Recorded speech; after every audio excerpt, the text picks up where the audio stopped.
big celebration. 30-year anniversary of the last time the Tigers won a World Series, 1984. And had a very nice pregame ceremony. It's been kind of fun to watch, seeing a lot of the old players back. And veteran players now. Don't start dropping the old now. Veteran, yeah. So A's and the Tigers getting set to square off, but they're going to clear off the field a little bit. So as they do that, let's check the game time weather presented by the Santa Cruz Beach Boardwalk. Get to the beach. The admission-free boardwalk is now open daily. It is very hot and very humid, folks. It's 86 degrees. The humidity at 60%, and it's going to stay warm tonight, but it'll cool off a little bit as the evening goes on. And a sellout crowd tonight is great Tiger fans here to celebrate that 1984 team. All right, time for our Ford Wright choice for tonight. Let's go back to yesterday. Well, the bullpen needed a strong start from that guy, Tommy Milone. And Tommy Milone came through. He was terrific. 7 innings, 4 hits, a couple of earned runs. He threw 95 pitches. He got the win. So exactly what the Athletics needed yesterday, they got from Tommy Milone. He made a couple nice defensive plays as well. So helped the A's finish off the sweep of the Marlins. 3-game sweep.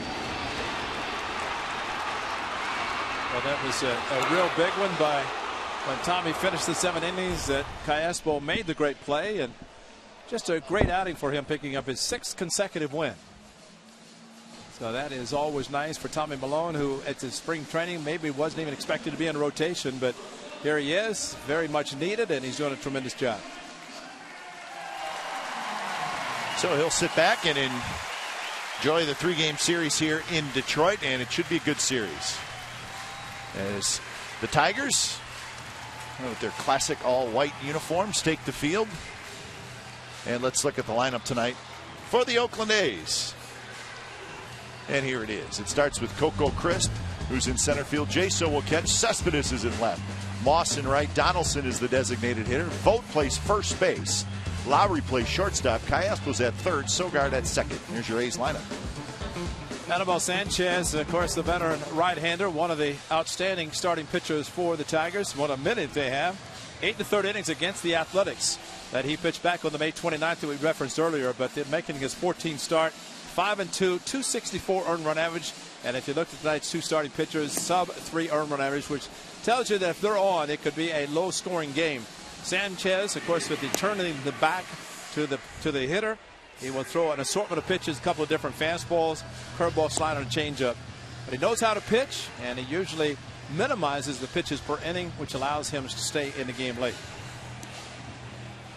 Defensively for the Tigers, it's good outfield with Davis in left, Jackson in center, Hunter in right. Castellanos is the third baseman. Suarez, Eugenio Suarez is the shortstop. Kinsler and Cabrera on the right side, and Alex Avila is the catcher. And a little slight delay as the umpires had to meet with Brad Osmus and Chip Hale to the side, while the catcher Alex Avila got a baseball from the home plate umpire. They exchanged lineup cards while Sanchez was warming up. And kind of I thought is interesting. The ceremonial first pitch was going to be Lou Whitaker throwing to Alan Trammell, but instead of throwing from the mound, he said, "Let's go out to second base." That 19-year double play combination. The Tigers, Lou Whitaker at second, Alan Trammell short. They turned the double play and threw it to first. And that was the ceremonial first pitch in tonight's game. And the crowd loved it. Absolutely. As they should. Yeah, Lou said, "Come on, Alan, let's go out to our position." So the manager of the Athletics, of course, grew up, signed in the Tigers organization. What a special night for him in his 4th season managing the Athletics. And he was a member of this Tigers organization. So a thrill for him to witness this tonight. So Coco Crisp is ready. Anibal Sanchez is ready. And it's time for baseball from a sold-out Comerica Park, as they are sitting in the rafters tonight. Yeah. So Sanchez kicks, and the first pitch of the ball game is in for a strike. Well, that was a combination for many, many years, and Whitaker to Trammell. Maybe I don't know if Darrell Evans was playing some first. I don't think that was Darrell, but a great double play combination for all the years with the Tigers. Sparky Anderson, the manager of the Tigers in '84, of course, passed away. Hall of Fame manager, the first to win World Championships in both leagues, the Reds and the Tigers. Coco hits it hard, and it shoots past Miguel Cabrera down the right field line, and Coco hesitates, and then he continues on, and he's got a double.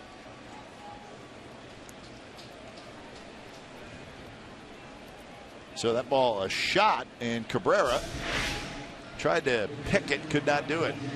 Cabrera playing first base, almost what a manager would tell a catcher: don't be a fool and try to be a hero.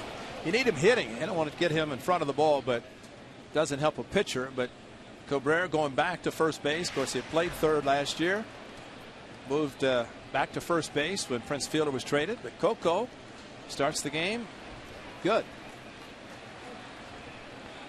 Yeah, I thought the bird was on the field. There was something that delayed the start of the game. Mike DeMuro went out, and this bird was setting about 10 feet from home plate down the first baseline. It looked like a divot had been taken out of the infield.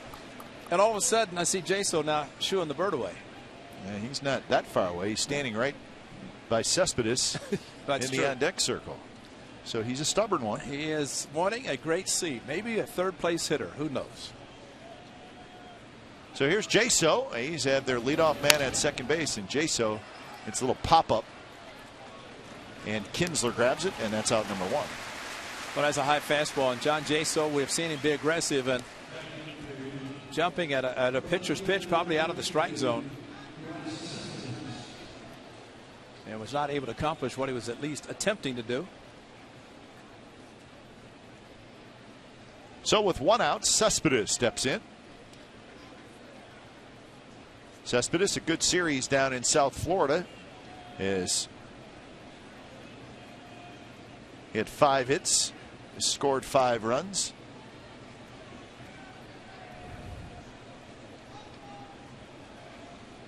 So see if he can knock in Coco Crisp.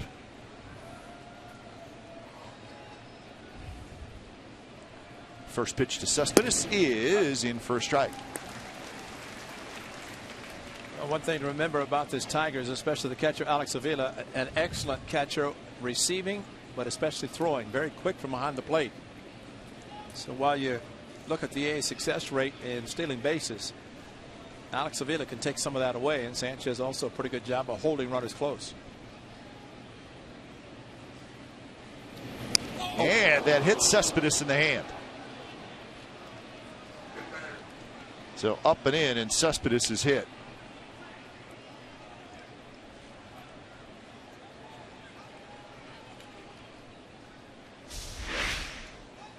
Always scary up around the shoulders, and then the hands get involved, and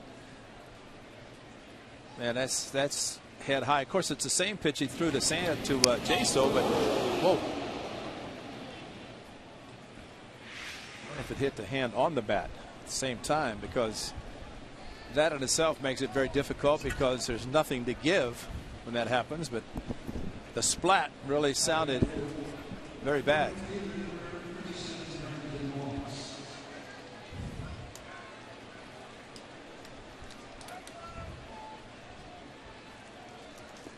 So 2 on and 1 out for Moss.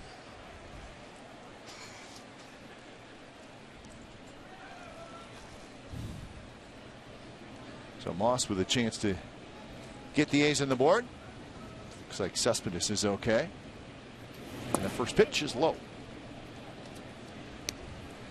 I know we say it a lot, okay, but certain pitchers, you want to get them early because they can settle down. And Sanchez has been around quite a while. He knows how to pitch, and sometimes you want to take advantage of some struggles early. The A's will try to do that with a couple of runners on, 1 out.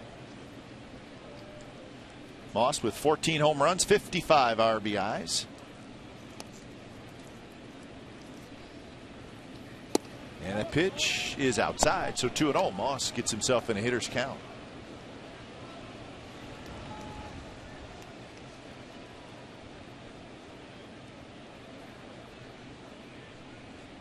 There's Moss last year when the A's came to Detroit and took 3 out of 4, just put on a power show. Of course, the entire A's team did that 4-game series, but Moss especially.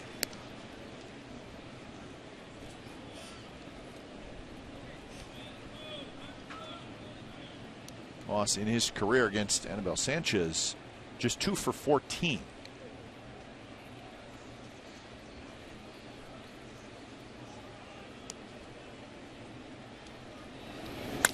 And that one is lined to right field. Torrey Hunter on the move to his right, and he makes kind of a low backhanded grab.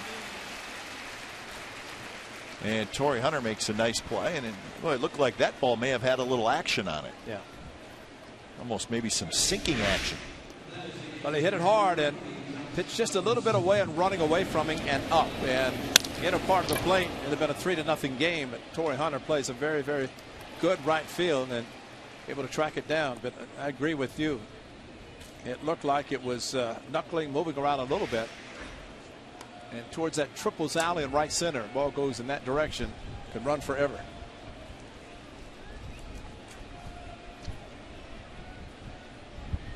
So Coco was able to tag up and go to third. So we'll see if Donaldson can knock home a run.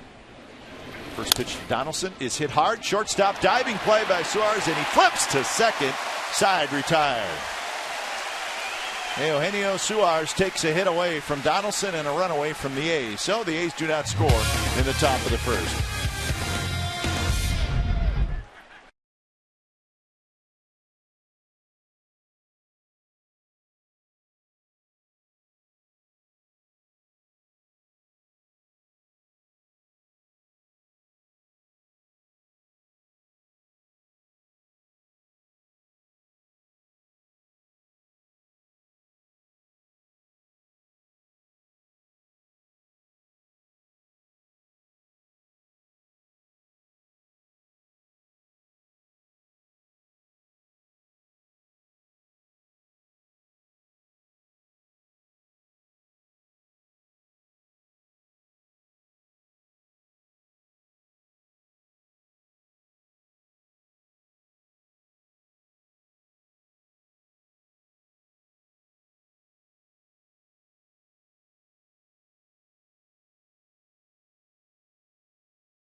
Shortstop.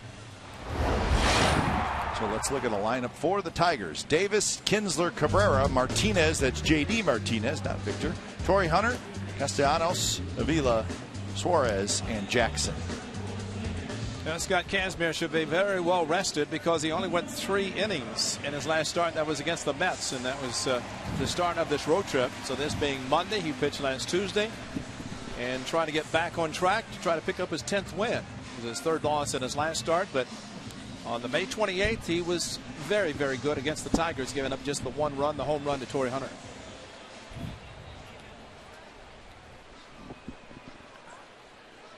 So Rajai Davis steps in against the left-hander Scott Kazmir.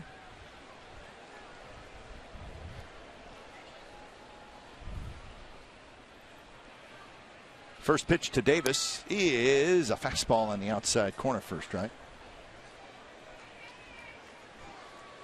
Davis 273 with 5 homers, 23 RBIs, and good numbers against Kazmir, 9 for 18. And there's the changeup we should be seeing a lot tonight. And in the start against the Tigers on May the 28th, Scott Kazmir threw a lot of changeups, fooled a lot of hitters, and as a result, did a very good job striking out batters. There it is again. Just like that. Yep. That's what you want to see. So the changeup, and it strikes out Davis, and that is out number 1. Here's the defense for the A's. Cespedes, Crisp, and Moss in the outfield. Callaspo, Lowry, Sogard, Vogt on the infield, with Jaso doing the catching. So that's the defense behind Scott Kazmir, looking for his 10th win of the year.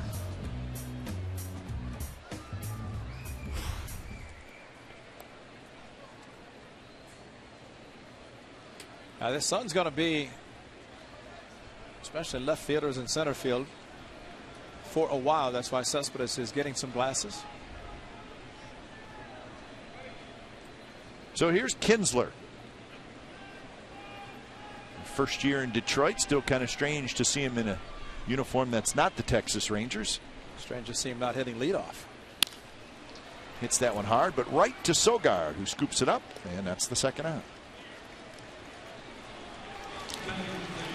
Here's a nice D-Son keys the game for Scott Kazmir versus Sanchez. That's a rematch on May 28th. The A's would like to see the same results.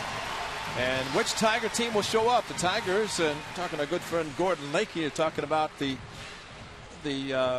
coldness, if you will, of this man stepping to the plate right now. I said, don't tell me that. We've seen him have some bad games before, but he can turn it around in a heartbeat, which Miguel Cabrera, best in the game. So 4 pitches, 4 strikes for Scott Kazmir and 2 quick outs.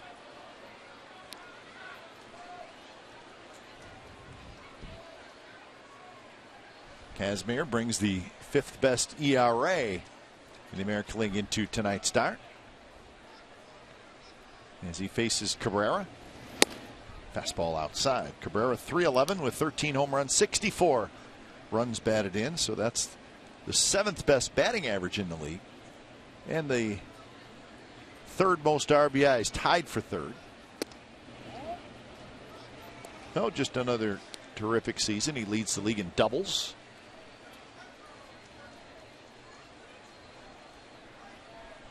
He's got 28 doubles. Well, that's not Victor Martinez in the on-deck circle. Victor Martinez was in the lineup. It was scratched. J.D. Martinez is the DH tonight in the on-deck circle, but he has done a very good job for the Tigers this year. A little bit of a stiff back, stiff side, it sounded like, for Victor Martinez, so he's going to sit out tonight. There's the AL ranks for Scott Kazmir. Opponent's batting average, 4th. Good run support, great run support, actually. As he is closing in on 100 innings pitched this year. He's 2 away from that. Change up 3-1 and got Miguel Cabrera out front. Cabrera, a very smart hitter, and just got a change up. We'll see if he's sitting change up again. And that's what makes it difficult for a catcher pitcher against, again, one of the best hitters in the game.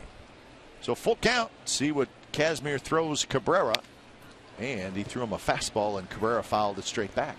Jaso went slider, change up, shook off both, and Kazmir wanted the fastball.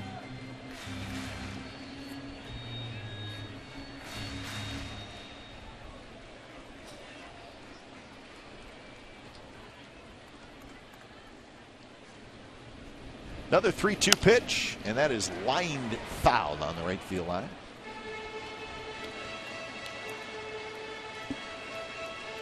As Cabrera got the big extension earlier this year. His contract, or he is now signed through 2023. We saw him as a skinny third baseman in Miami. Pictures galore as he is on the 2003 championship team. And he shoots one into left center field for a base hit. Coco is shaded toward right center. Cabrera's going to try for 2. The throw is just a little bit late, and Cabrera with a hustle double. Coco's really shaded toward right center, and he had a long ways to go just to grab that ball off the ground. Cabrera looked out to Coco because of the positioning and kind of pointed to him and said, look out, because Cabrera is smart enough to see where the outfielders are, the infielders are, and he knew that Coco had a long run to get to the ball. Last August when the A's were in town, he tried to go for a double with the ball in right center and was thrown out, could not run, and as his legs were bothering him. So here's J.D. Martinez, who's hitting in the cleanup spot tonight. And he is really doing a nice job for the Tigers. Saw Martinez with the Astros last year and played some for the Astros, but not necessarily every day. But boy, what a pickup he's been for the Tigers. And I want to say he was released. I think he was, It was just like I'll sign with anybody, and what a huge boost. And because what Victor Martinez has done protecting and hitting behind Miguel Cabrera, and of course JD Martinez has also been in that 3-4-5 spot. 4-5. There's only one 3 hitter, and that's Cabrera. Kazmir ahead in the count now, 1-2. He had a huge month of June, 354. And this, of course, the final day of June, so he will not be thrilled to see the calendar flip a page.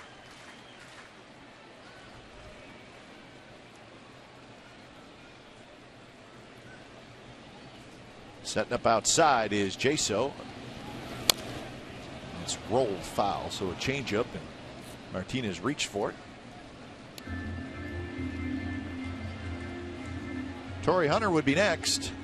Here in the bottom of the first inning, each team with a scoring opportunity.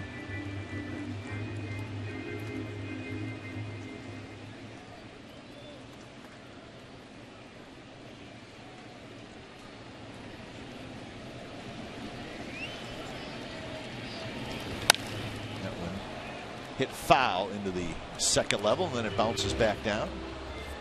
Scott Kazmir threw a couple of very good changeups to Rajai Davis to start this inning, and actually changeups that were out of strike zone, and that's what he did in Oakland. And he's perspiring considerably more than he did on the May 28th in Oakland. So are we. But the humidity, I mean, that could affect, because the perspiration runs down the wrist into the hands, and constantly wiping, and you wipe your hand on a wet uniform. Sometimes it doesn't work. Rosin bag doesn't help. 1-2, another foul ball. It is hot and sticky here in Detroit. Good breakdown for Kazmir. Lots of changeups. But a good fastball. He's usually around 92, 93 miles an hour. Yeah, considerably slower than what he was, and I say 4 to 5 miles an hour. Slower is big, but he's a pitcher now. And another changeup, and you see the miles per hour on the changeup, usually 80 or 81. And as always, it's very frustrating for a hitter to foul off pitchers' pitches, and changeups that Martinez is fouling off have been some very good pitches. So pretty good battle here with a runner at second and 2 outs.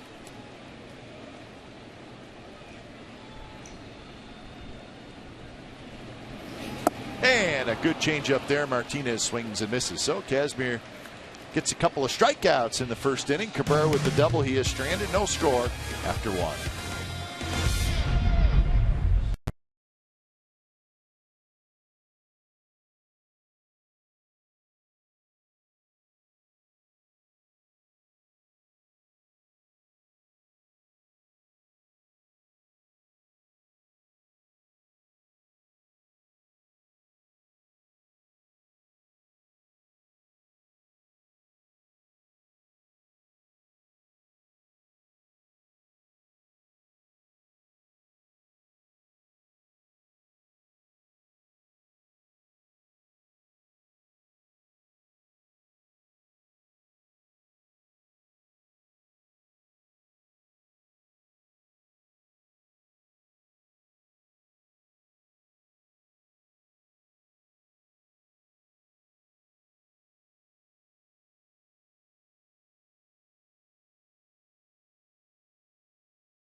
Ace Baseball on Comcast Sportsnet California is brought to you by Deliver Us from Evil. It's in theaters July 2nd.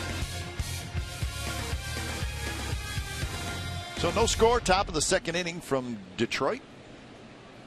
It looks like Ty Cobb to me. That's right. What's his number? No number.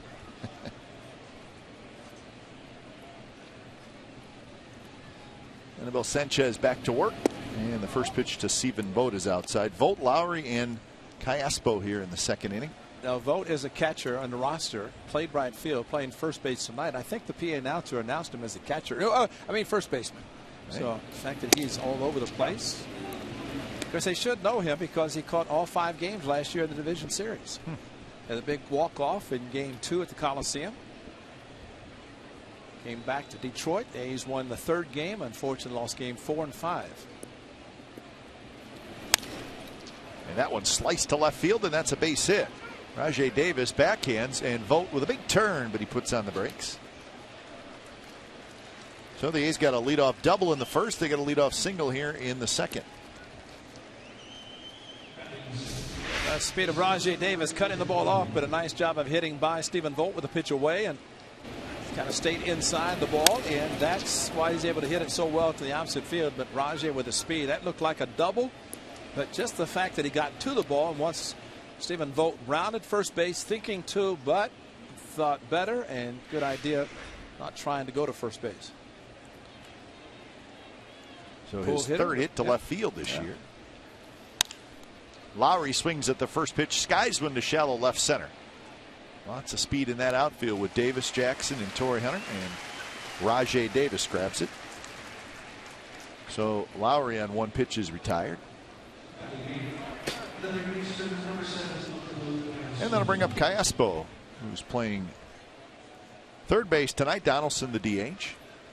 Enters an actual position player hitting ninth back in the American League, where right. the DH is being used. Donaldson is the DH tonight, but after the last 5 games, 2 in New York, 3 in Miami, no DH for the Athletics.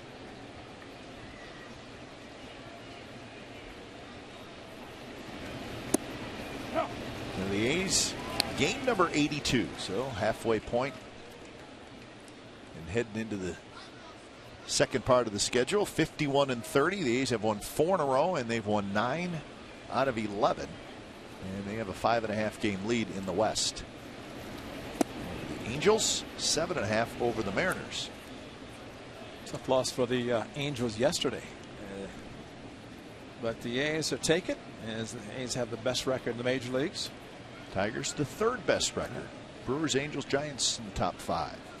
I think we both agree that the Tigers could have run away with the Central, with the exception of that downtime after the Boston Sunday night game, and then it went about a 2 to 3 week period of time. Came to Oakland, and he split the 4-game series against them there. Yeah, bad first part of June for the Tigers. But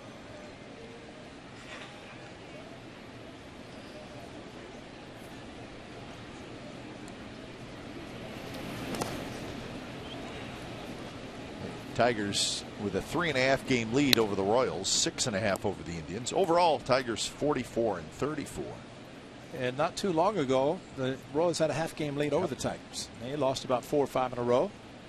So tonight, the Royals are hoping for the Athletics to have a successful evening. The Royals would like to see the Athletics beat up on the Tigers in this series. That's a foul ball. Well, the Tigers are home. They're starting a 9-game homestand. They also will play the Rays and the Dodgers. Remember, they had won 6 in a row, and then they went to Houston this past weekend and actually lost 2 out of 3. So they're still overall have won 7 out of their last 9 to get to 10 games over. It's interesting, Ray, though, they have not played well at home this year. Yeah. Their home record is 19-19. And that's a bit of a surprise. Yeah, absolutely.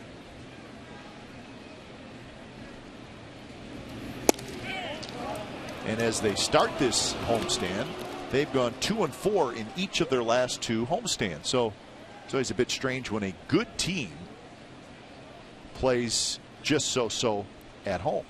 But 25-15, great record on the road. And just a couple of more games on the road than at home for the first half. Vote goes. The ball's hit high to right field. Torrey Hunter, a long run, still going back, and it is caught by Torrey Hunter. That ball just seemed to stay up there forever. And you thought it was going to be a double, then maybe a home run, and then it ends up in the glove of Torrey Hunter. And you look at the big American flag, and you can see it's blowing from right to left, and I think we now know why the ball stayed in the park. The ball was hit hard by Callaspo, and the fact that it stayed up so long enabled Torrey Hunter to get to it because the wind maybe kept the ball in the park. But Torrey Hunter, in the area in which if a ball lands, that's a triple easily, but and there's your flag. That's a big flag, too, so if it's blowing straight out and the wind is blowing hard from right to left, and I think maybe that helped keep the ball from going in the seats. Well, the configuration of the ballpark helped as well. Yeah, absolutely. Right at about right center, that jets back, and if you look at it there, which is a great shot, it really jets back quite a bit. Yeah. And then you get the out-of-town scoreboard, but that's where it gets really deep, and that's right where that ball was. He's actually playing 6 consecutive games in 2 of the biggest parks in baseball. Miami, we saw there. Of course, Coors Field has a huge outfield, but Comerica Park used to be much deeper in left field, as we have mentioned many times, where the flagpole was in play, but they've changed that. But the center field, right center, remains very, very deep. Chop, Jordan Kinsler, side retired. So Volt with a leadoff single. He is stranded. Bottom of the second coming up, but he beat Hunter, Castellanos, and Avila.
Streaming sports service is now available. Join the millions of subscribers. Watch every out of market game live in true HD on over 400 devices. Visit athletics.com for details.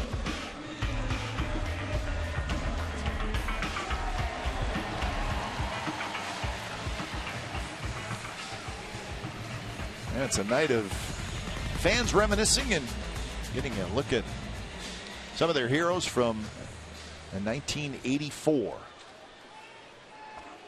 Sparky Anderson always said the '84 season was his hardest to start the season 35-5.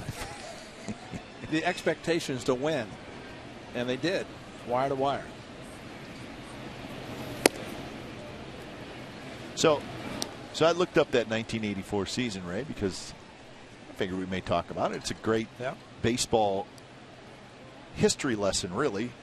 But the Tigers, as that one's hit towards center and hit well, but Coco's back into right center, and he makes the catch. But they started 9-0. Yep. And then they went to 16-1. And then they went to 19-2, and they actually lost 2 games in a row. So they were 19-4. Horrible team. And then they won 16 out of their next 17 to get to 35-5. Isn't that amazing? Did I read, too, that 17 consecutive wins on the road? 17 consecutive road wins. That's amazing. Which is an American League record. Yeah. So there's a lot of, I mean, everybody knows the 35-5. I think that's the thing that jumps out at you. But there's just a lot of other interesting little tidbits about that. And one of them is the fact that they won 17 consecutive road games. They finished the year 104-58. Cooled off a bit. But they only had 3 4-game losing streaks. Those were the longest. You know, I think probably the most amazing thing is why they didn't win more. I mean, 84 was the last championship. Yeah. And why, with that nucleus of players that they had, it could have been a season in which everybody had career years, everybody put it all together. And I mean, when you start out as well as they did, it's just a matter of maintaining and playing. And of course, you get a lot of confidence when you have that kind of a start, which every team wants to do, have everybody try to chase you. And they did an exceptional job of that. Yeah, they had some good teams at that point after that. I think they won the division in '87 and then lost in the postseason. But maybe tough to duplicate a start like that, and then you literally go wire to wire.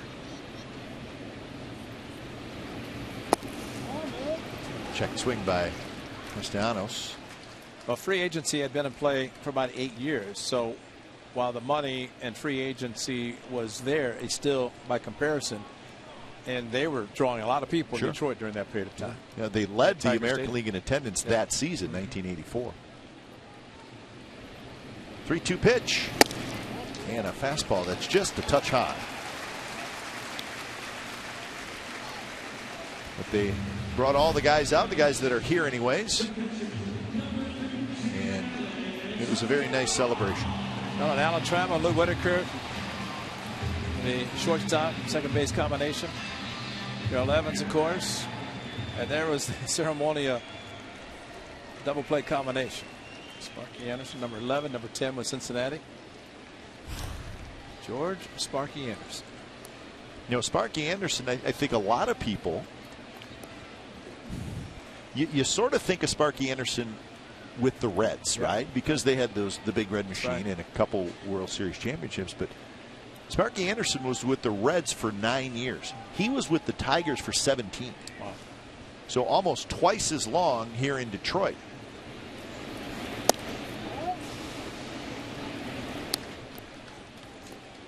So he probably sat in the dugout when it was his team had a 35-5 record, and you're thinking, there's no way we could blow this, right? I mean, but you asked those Tigers players, Ray, and they all said that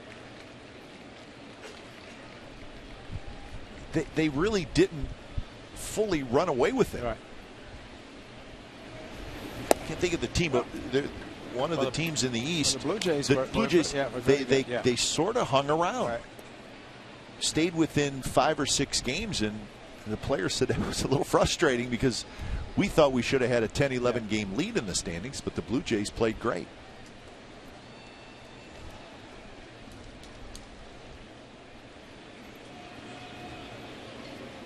One and one to Alex Avila. And that one is flipped down the left field line, but foul. So what did the lineup look like? Well, Lance Parrish had a huge year, 33 home runs. Remember, Dave Bergman played a lot of first base, came over in a trade from the Giants. Then, of course, Whitaker and Trammell. Howard Johnson. And then the next year, Howard Johnson was actually traded to the Mets. Yep. Herndon, Lemon, and Kirk Gibson, the big World Series home run. Say the biggest breakup occurred when Lance Parrish went with the Phillies, to the Phillies. And I think he was better known at that time as the bodyguard for Ike and Tina Turner. Because he was huge. He was a big boy. I mean, he was wearing number 13. Of course, Alex Avila, catcher, currently wears number 13. But Lance Parrish was strong as a hitter, strong as a catcher, cannon for an arm. So Alex Avila strikes out, but it ended with a World Series win over the Padres in 5 games. And that's Larry Herndon tracking it down. And then Willie Hernandez, who made the final pitch, was the MVP and Cy Young Award winner that year. The American League. So he was called Willie Hernandez. Next year they booed him. He said, change my name to Guillermo. That's right. So, you boo me, I'll show you. And then poor Lou Whitaker, they booed him tonight too. Of course, anybody with the name Lou played in Detroit as many as he did. They said Lou, which sounds like boo, but here's Suarez, the young shortstop. You know, the best thing about Lou Whitaker is 1987 when he played in the All-Star game in Minneapolis, the Metrodome. Forgot his uniform. And that was...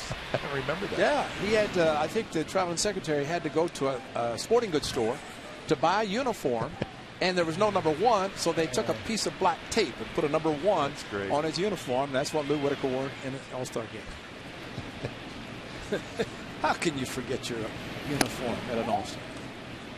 Of course, it had been the home team since it was an American League park. Sweet Lou, they called him, and boy, he would lead off with a single, and Alan Trammell would send him to third, and constantly first and third. Probably that 35-5 was always scoring a run in the first inning with those two. Now that team did not have a 20-game winner either. Jack Morris won 19, Dan Petrie won 18, and an old teammate of yours, Milt Wilcox, won 17 games. And you know what? I was surprised to read also in here that on that team, there's not a Hall of Famer.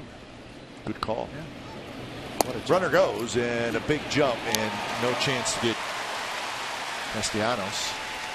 So he had a big jump, and he steals it. Well, he went on first move, and Scott Kazmir had committed to throw to the plate. And Jaso probably should not have thrown, considering the jump Castellanos had. And you throw anyway in case he falls down, but that's the difference of Brad Ausmus's club now. Of course, Kinsler and Rajay Davis, most notable base stealers, but they figured they'd try first move with the runner at first and 2 outs, and see what Suarez could do. That one bounced over the mound. Sogard's going to have to hurry, and he does, and they get him side retired. So runner stranded at second, and we're scoreless after 2 from Detroit.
Baseball on Comcast Sportsnet California is brought to you by North Lake Tahoe. Real summer, real close. Well, it's summer here in Detroit. No question about that. Not a bad place to be right there. Come back tomorrow. We'll see what it's like. Yeah.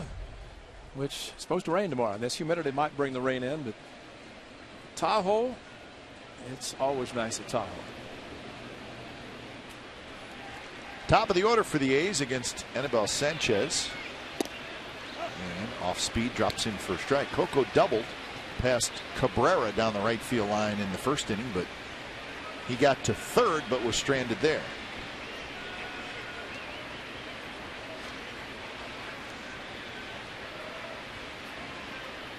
So the final day of June, the A's are 17-8 in June. So another terrific month for the A's. They won 18-10 in April with one of those games in March, and 16-12 in May. And another hit for Coco Crisp, a line drive to right field. So the A's 3 winning months this year, and not like a game over 500, but way over. And terrific month of June. Just looking at the month, and the longest losing streak was 2. Remember, the A's lost the first 2 games in Anaheim. That's right. And then they lost last Sunday to the Red Sox, and then the first game of this road trip. But that's it. And those 2 in Anaheim was the final leg on that trip, 3-city trip, which Chip Hale has all the numbers. By the way, John Jaso is they're using a switch, a shift. That is Castellanos. The third baseman is over in the second baseman spot. So this is a little, I mean, it's not like John Jaso. John was thinking about bunting the ball to third base, just trying to slap it to third. And why not? I mean, nobody out. And John is not your prototypical home run hitter. He has hit a few, 7 to be exact, a couple of pinch hit home runs, but it's just a little surprised they're using the shift as much as they are. And that one right back to Sanchez, who juggles, and now he's got to hurry to first, and they get him, and hustling over to cover third is, it's like Suarez, the shortstop, so he was heads up. I think Sanchez was going to barehand it and go to second, and he may have took his eye off it just momentarily. Jaso again looked like he tried to inside out the ball and hit the ball to left field, and he might be the first that we have seen try a couple of times to go against the shift. And you can't really blame him, because he has to be as surprised as anyone to see 3 to the right side. And the bunt attempt did nothing to the Tigers defense. They were going to stay in that no matter what. So Coco at second, and another opportunity for the A's as Cespedes steps in. He was hit by a pitch in the first.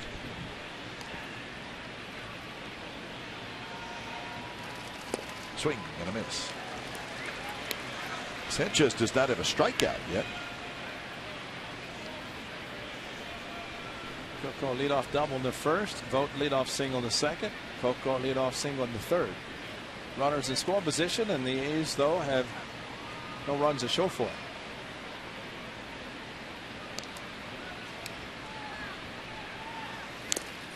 That one Cespedes just got a piece of. Shoots back to the backstop. So 0-2 the count. A couple of off-speed pitches to Cespedes, and keep throwing it. He'll catch up to one of them.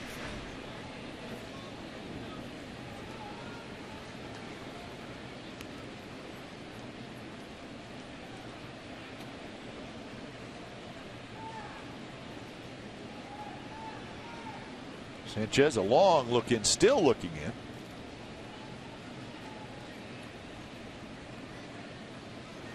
And the 0-2 pitch is hit in the air down the right field line. It's going to be Kinsler and Torrey Hunter who come together, and Kinsler has it. And Kinsler had a hustle over there, but he had plenty of time. As everything soft to Cespedes. Nothing hard in the at-bat.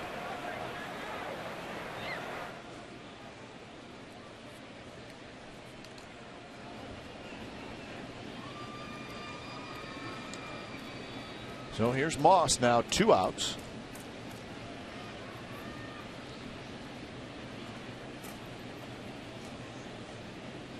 Moss hit a line drive to Torrey Hunter in right field in the first inning.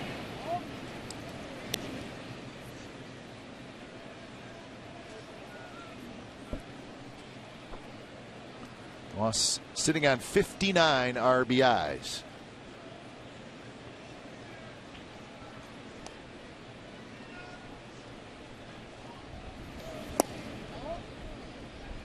now he's in the driver's seat at 2-0. Always a thought process for a hitter with first base open, right-hand hitter in the on-deck circle, and I think Brandon Moss does a very good job of expanding his strike zone. Not really an exaggerated shift for him in this at bat. That one hit hard. Ty Waller has to get himself out of the way.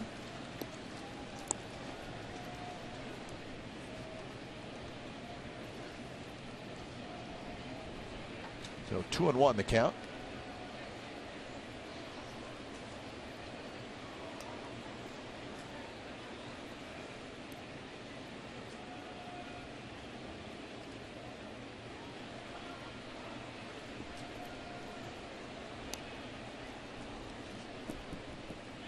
So the 2-1 pitch is low, 3-1.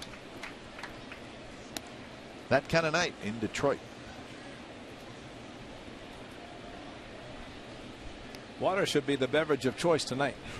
Yes, and hydrate before you come to the park, fans. Hydrate.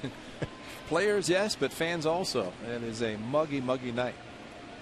Say fortunate it's a night game. 3-1 and ready to pitch by Sanchez. Took a little bit off, but lots of downward movement. Well, he has a great two-seamer, and that was at 88.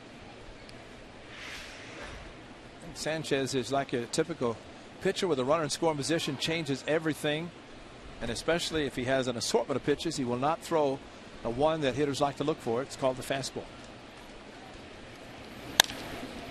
And that one's hit toward right center, and that's hit a ton, but there's that big part of the ballpark. And Austin Jackson, you could tell he knew that he had it all along. Deep right center field. He grabs it, and the A's do not score.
Third All-Star voting update, and A's fans, we got good news for you. Look who's the leading vote getter in left field. Yoenis Cespedes has overtaken Melky Cabrera, not by a lot, about 12,000 votes, but he is now in the top three for the outfield, and that's great news. Donaldson with a huge lead, so Donaldson is going to get voted in as the starting third baseman, so that's great. Now we got to see if we can get Cespedes in, and don't forget about Derek Norris, who is trailing Matt Wieters, but of course Matt Wieters is not going to play. So, but if a guy is, people think they know that. If a guy is injured like Wieters is, it doesn't necessarily mean that the next highest vote getter, they don't automatically just get plugged in. So he's going to have to overtake Wieters, which is not out of the question. Wouldn't that be something? Be the manager's choice, I think, at that point. If a player who's injured and can't play, can't participate, and of course you have the player votes. Matter of fact, Bob Rose has been asking on his trip for players to cast their ballots, their votes for the players that they think should deserve to represent their teams. Well, the voting ends Thursday, and then the entire roster, except for the last player from each team, which is voted in again by the fans, but the rest of the team will be announced on Sunday. So that'll be a big day. Yeah. Could be a fun day for the Athletics. Let's hope so.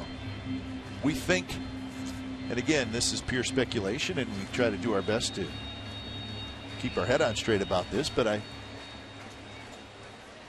gotta believe Sean Doolittle's going to make it.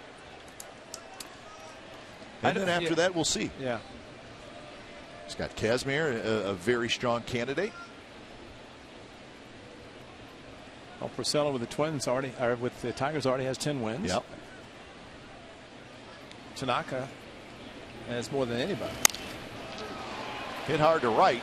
Moss hustling back, and Moss, warning track, makes the catch. So Austin Jackson hit that ball pretty well, but he's retired.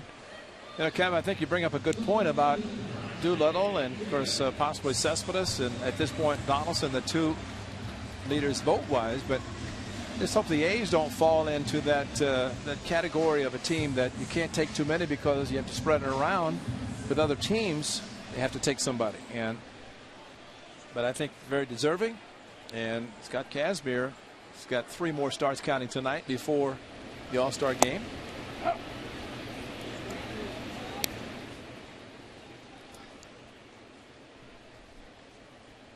But all in all, it's been a great season for the Athletics in the first 81 games. Rajai Davis fouls it back. Canseco and McGuire were the last two to get voted in as starters. 1992.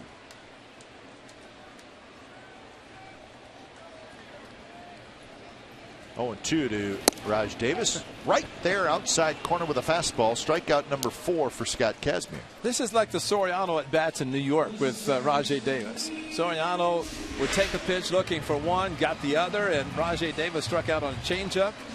6 pitches for Rajai. He's seen about half and half fastballs and changeups. He struck out on a changeup his first at bat. This time he takes a fastball, and he just happens to be guessing incorrectly. 50-50, and he's not guessing right. Do not want to go to Greektown with those numbers, right? So 2 outs for Kinsler.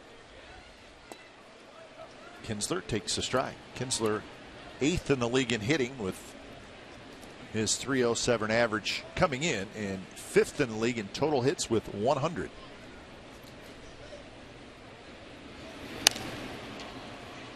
A little flip job foul down the right field line. Kinsler with 25 doubles, 2 triples, and 10 home runs. Cute kid alert. Not a lot of empty seats tonight. No. It's great that they turned out, and then right before the game, Dan Dickerson on the radio side, master of ceremonies, introducing all the players from the '84 team. Vote coming over, but it's into the seats.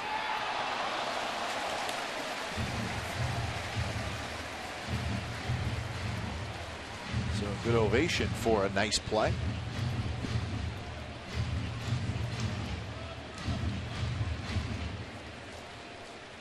It's a good look at Comerica Park in its 15th season.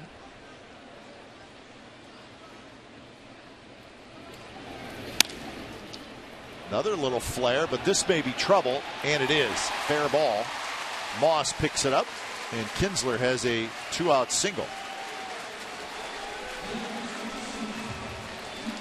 So it just dropped fair. I think Kinsler's at bat is proof of one thing. That's a fastball that he flared to right field, but he saw a changeup early and then started looking fastballs and hit them, but almost proof that if you throw nothing but changeups to a hitter who's looking fastball, you're going to get him out, because no matter how many changeups you throw, how many breaking pitches you throw, they're sitting dead red, and if they get a fastball, they're going to hit it. We saw it in Miami. See it a lot with certain hitters. This guy is hard to do anything to, and Miguel Cabrera is so good, he's very difficult to pitch to. John Jaso got it off the mask. Straight back, straight shot. 29 doubles already for Miguel Cabrera. He's a leader in that department. Alex Avila has taken a few shots himself, and one so severely last year, put him on the disabled list with a concussion. He's going to be running. Yep. I think Kinsler will run regardless of the hitter at the plate. He likes to run. If those numbers kind of hard, take the bat out of his hand if you're thrown out. Look at that. 3 consecutive batting titles, 2 consecutive MVP awards.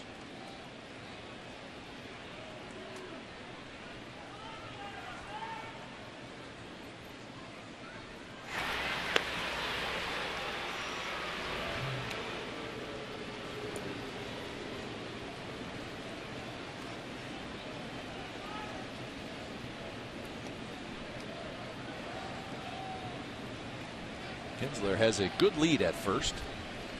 Doesn't necessarily mean he is going, but he's got a good lead. Now he inches off even more, and he does go. And Vogt dropped it. I always think it's better if you're the runner and that happens, just go. Because you're really forcing the defense to be able to execute and make a couple good throws. And Vogt just dropped it. Well, he had him, and it took another throw. Kinsler kept running, and Vogt, with a transfer, never got it out of his glove cleanly. But now, you take the bat, or do you pitch this guy carefully? You intentionally walk him. Right now, it looks like they're going to pitch to him. 0-1 count, but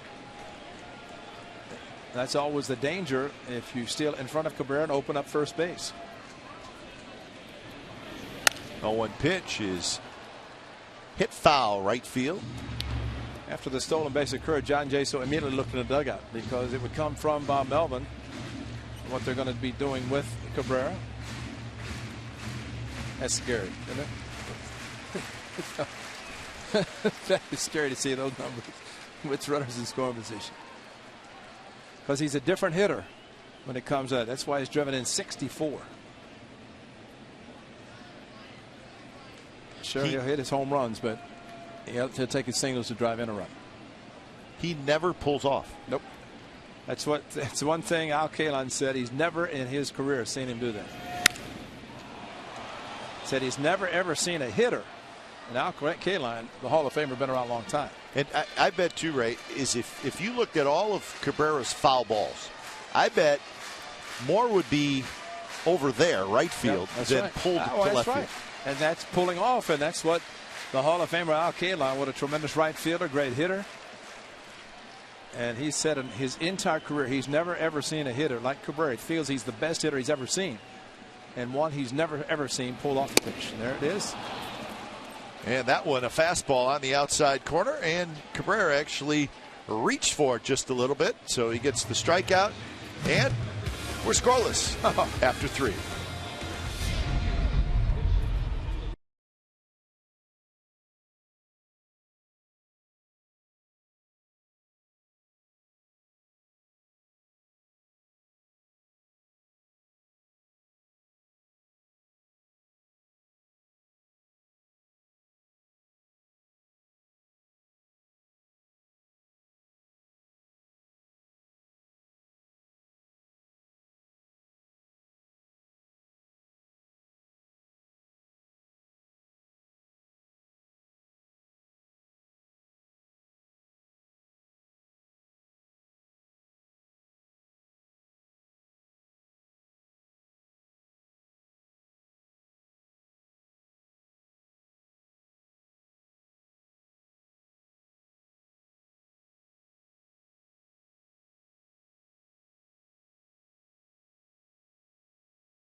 again to the bottom of the third.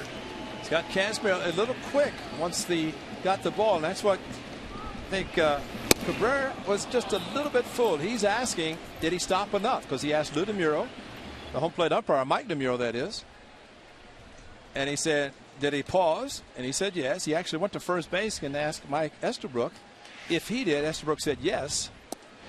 But I think Cabrera was waiting. Like he's going to say no. Yeah, right. Yeah.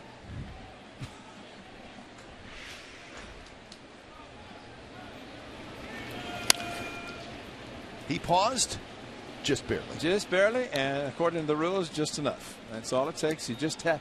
You can't just go boom, boom, and go. You can, if it's just enough, and you can fool the best hitter in baseball, you got away with it. That's why he just said, "Oh well."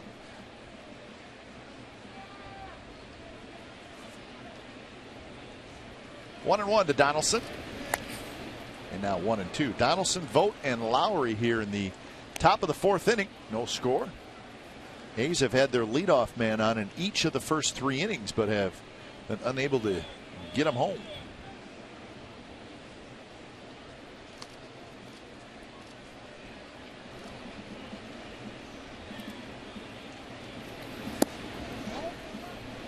The A's 0 for 5 with runners in scoring position in the first 3 innings. Coco led off the game with a double.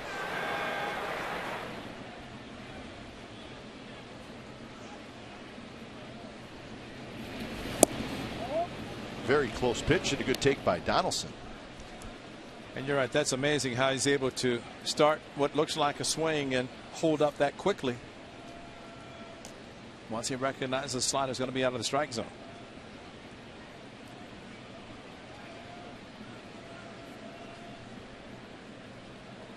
Change up. And that one dribbled foul, headed toward the end of the Tigers dugout. I don't know if you saw what Avila did then. The catcher, he just kind of goes through signs until, but he's got an idea. He called a slider first, fastball away, fastball in, then change up. He keeps going through all the pitches that the right-hander throws, and eventually he'll agree. So it's like Sanchez is calling his own game.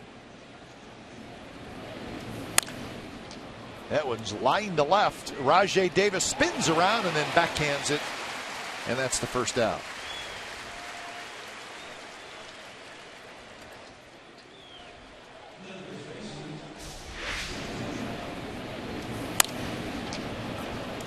Donaldson just not enough elevation, and Rajai Davis almost got turned around at the point he couldn't make the play.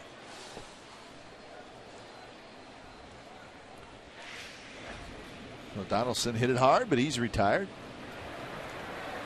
And here's Vogt. Vogt with a leadoff single in the second inning.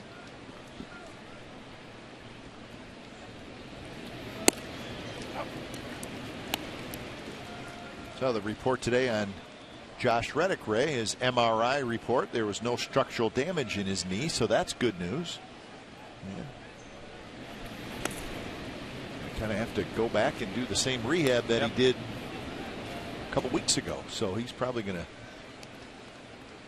really do nothing for 4 to 5 days and then maybe start back up a little bit. Yeah, it's unfortunate because he was swinging the bat well and did say in New York that he would not have come back had he not been 100% and played like he was, but something tweaked it. Stephen Vogt with another hit. Vogt is just keeps hitting. Well, this was the ball that Josh Reddick caught in the throw to the plate, and evidently when he pushed off the right foot, because I guess it was the right knee that was affected, and felt a little bit in the knee, grimacing a little bit going back, and probably that grimace of frustration also. So what do the A's do? Well, they call up Nate Fryman, and he flies all night, has 4 cups of coffee, and hits a 3-run homer. That is the difference in the game. If that's not how this season is going, I don't know how else you could describe it. Well, an amazing thing too. I mean, get to the airport, Nate, 6:30, go straight to the yard. Rock Hughes, the clubhouse manager on the Vision, said, "What are you doing here so early?" "Well, I just arrived." Shallow center, and a diving attempt and a diving catch by Austin Jackson. So Lowry just can't buy a hit.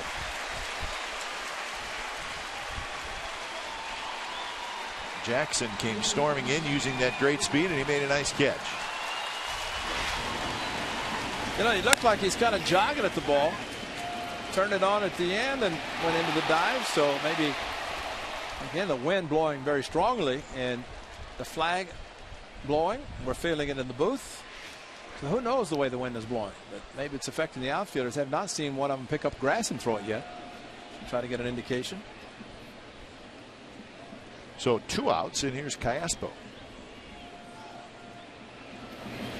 Good curve, and it's in for a strike to Callaspo, who hit a long drive to deep right center field. Torrey Hunter caught. It had to be 400 feet away, or close to it.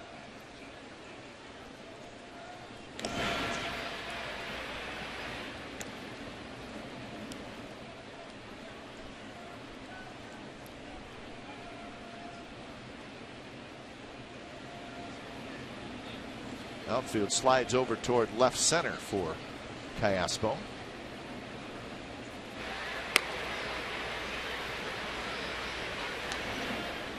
Hey, if Callaspo hit a ball towards right center on a line drive, the way Jackson is playing shallow, look where he's playing in center field in the gap in right center. That's the triples alley, and a line drive, not necessarily a fly ball that would allow Hunter to get to the ball, but Vogt got a good jump, and he's going to have a stolen base. So Stephen Vogt swipes a bag, and he gets himself in scoring position. Well, similar to what the Tigers did with Miguel Cabrera up, and even before with Castellanos, just trying to get a hit with 2 outs and a runner in scoring position. A really, really high, slow leg kick by Sanchez, really not giving Avila a chance to do anything. Stephen Vogt still, of course, playing first base, so he has a tremendous amount of speed, even though he does catch. Pickoff, and the ball trickles away from the shortstop Suarez, but not quite far enough for Vogt to go anywhere.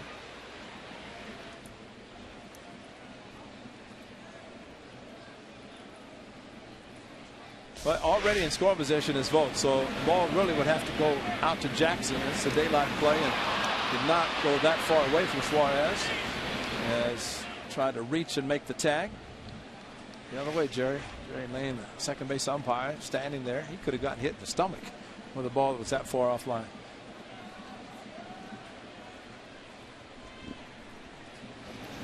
One pitch is way inside. Remember, these two teams met about a month ago, end of May, and it was a 4-game series, which we talked a little bit about that in the open of our show. The fact that one of those games was Kazmir and Sanchez squaring off. That was the Donaldson walk-off. But the A's in that 4-game series hit 8 home runs. And it was a very entertaining series.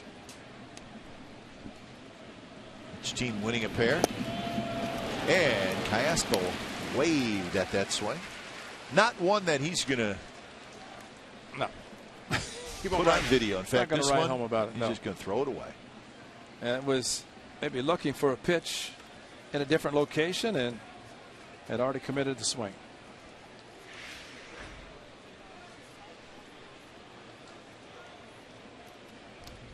This is the big home run by Nate Fryman yesterday. Got the hands down, got the fastball in, and hit a no-doubter. It was a no-doubter.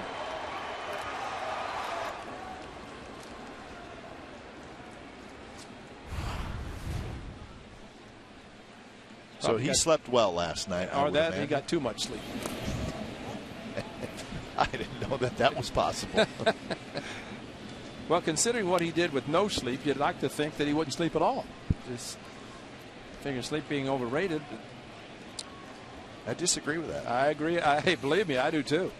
I believe it's very well rated. I think it's underrated. Yeah. 3-2. If Callaspo can come through.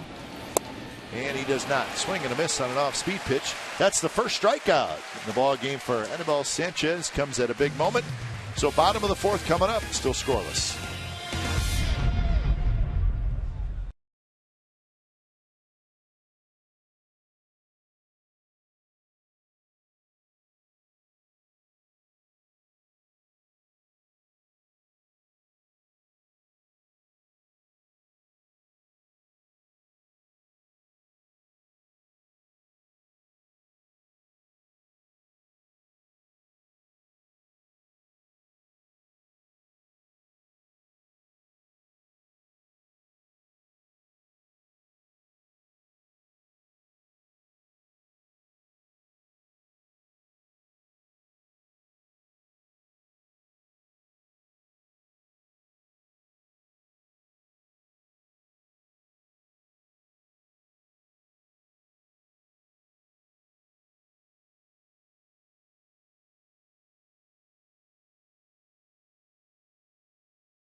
AT fan photo of the game. Tweet your photo to CSNCA fan photo.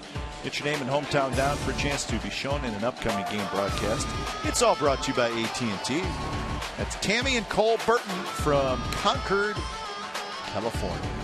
So thanks for the photo, Tammy and Cole. And make sure you're out at the ballpark this weekend when the Toronto Blue Jays come to town. The first place Toronto Blue Jays.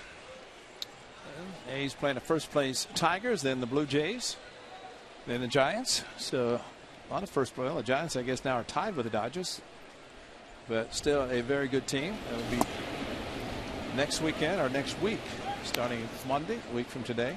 And then, Ray, the Mariners. That's right. And I love doing this to you, Ray. If the playoffs started tomorrow, that's right. The two wild card teams would be the Angels and the Mariners. Yeah, how about that?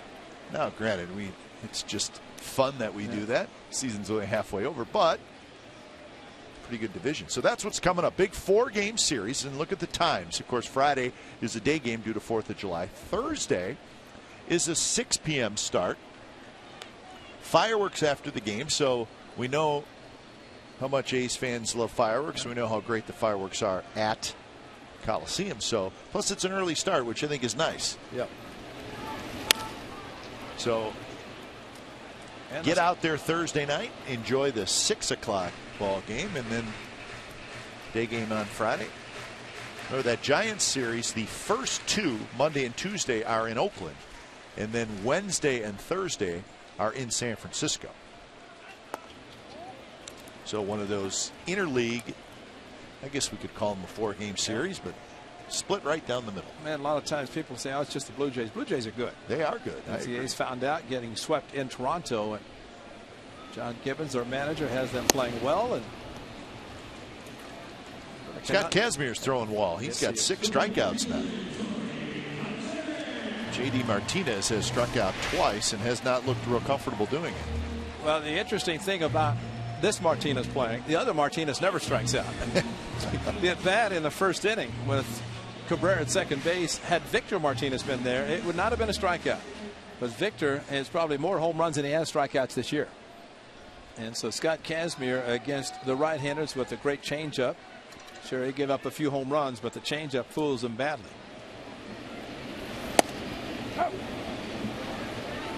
Having Victor Martinez out of the lineup, and I think the A's will say, well, thank you very much. That one's driven to right center. Coco on the move. Coco on the move. Basket catch. He's getting that catch down, and it's pretty stylish, I think. Torrey Hunter homered off Kazmir in Oakland. I think he might have 2 more tonight if they're playing at the Coliseum, because he's guessed correctly every time he's faced him, and this one he faced him, got a changeup and hit it to right center. And oh, by the way, that same area here is about 400 plus. That was 388, and it went out in right center. So that was a changeup, but that was the only hit or only run he gave up, and that was a solo home run, and that was enough for Sanchez until the 9th inning when Joe Nathan came in and Donaldson hit the walk-off 3-run. That was quite a ball game. Yes, it was. You know, you mentioned the home runs hit by the A's. He had 5 in one game. That's the right. First one that Malone pitched, that Smiley started, but the ball was carrying, and it was a very good series, split. And even the final game, Victor Martinez unfortunately hit a 2-run double in the 8th inning to make it a 5-2 game, because Joe Nathan came in with a 3-run lead, almost coughed it up. Gave up 2, had runners at first and second, and 2 out, and got out of the inning.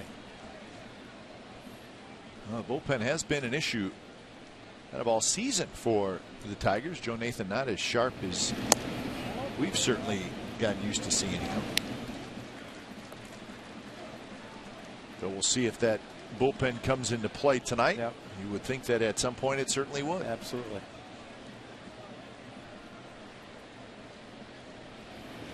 But we were talking about Victor Martinez. I mean, here's a guy. He has the 3rd best batting average in the American League, 323. Yep. So that is a thank you very much if he's a late scratch from the lineup. Castellanos with the 2-out walk. Second time he has walked.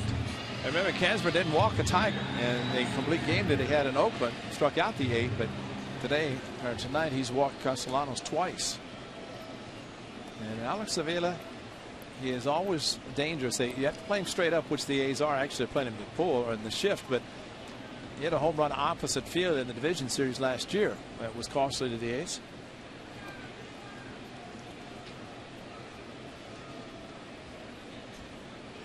Shift is on. And the first pitch is inside. Caspo playing a shallow shortstop spot. Lowry playing right near second base. Just to the right of second base. Good ball strike ratio for Casimir. 64 total pitches. He walked 2, struck out 6, and just a couple of hits for the Tigers. Good swing there, fouled straight back. See, that's a swing that Avila has that you look at it lefty on lefty, you think it may be a little bit late, but that's why he hits so many balls well to the opposite field.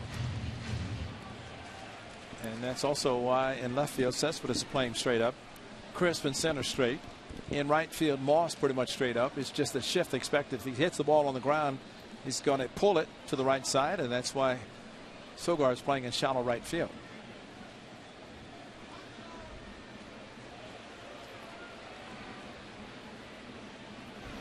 One pitch is a slider for a strike, 1-2.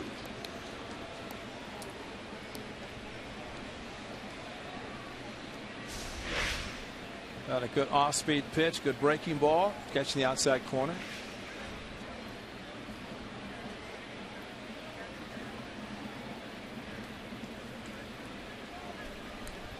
Castellanos stole the bag when he got on in the second inning. No chance here as Avila grounds out, side retired. So we're on to the 5th, and it is still a scoreless game between the A's and the Tigers.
Where we pay tribute to one of the baseball's all-time great teams at the 6:05 game against the Orioles.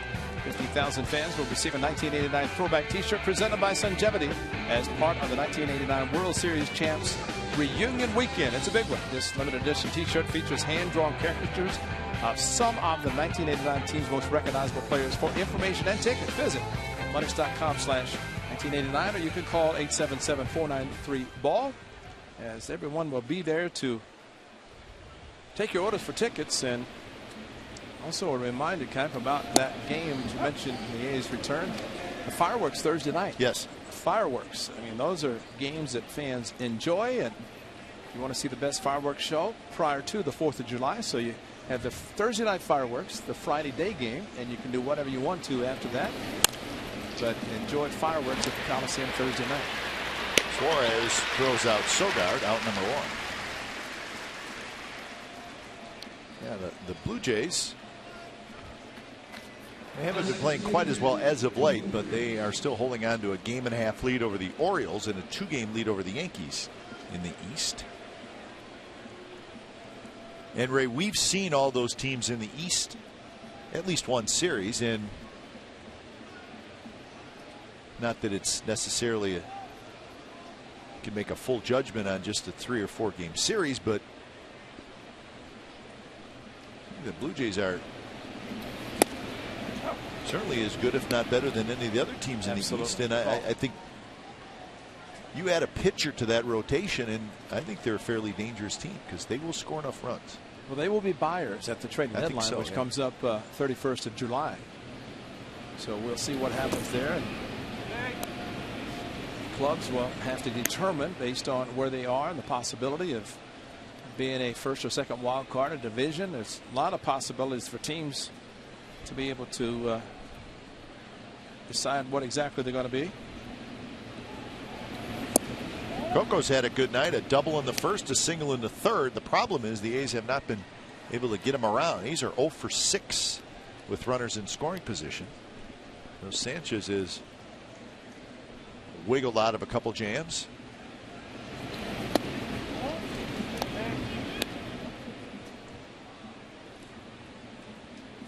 He's sitting at 63 pitches so far.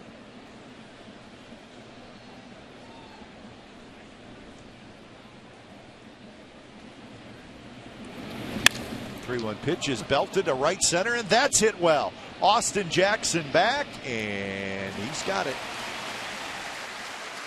The A's are hating that part of the ballpark right now. Yeah, absolutely. And you just cannot hit and afford to hit them in the air.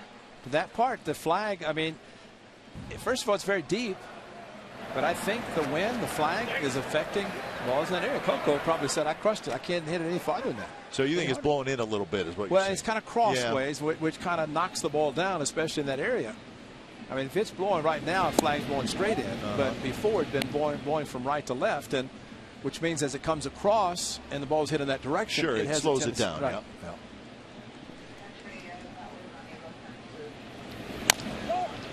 Rolled foul. So 1-1 the count to John Jaso.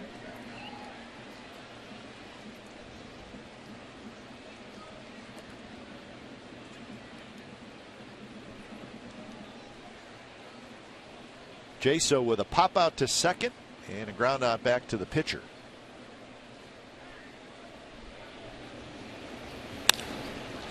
And that one's hit in the air, shallow right. Torrey Hunter in. And for Anibal Sanchez, that's his easiest inning of the ball game. Bottom of the 5th coming up. No score. A's and Tigers.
To support the cause, Sport Clips is accepting donations in exchange for haircuts at select A's games. All proceeds will benefit Freedom Alliance and USO. Visit the Sport Clips booth behind Section 235 before the 7th inning on July 3rd through the 5th to get your A's haircut and support our armed forces. Sport Clips is proud to be the official haircutter of the Veterans of Foreign War.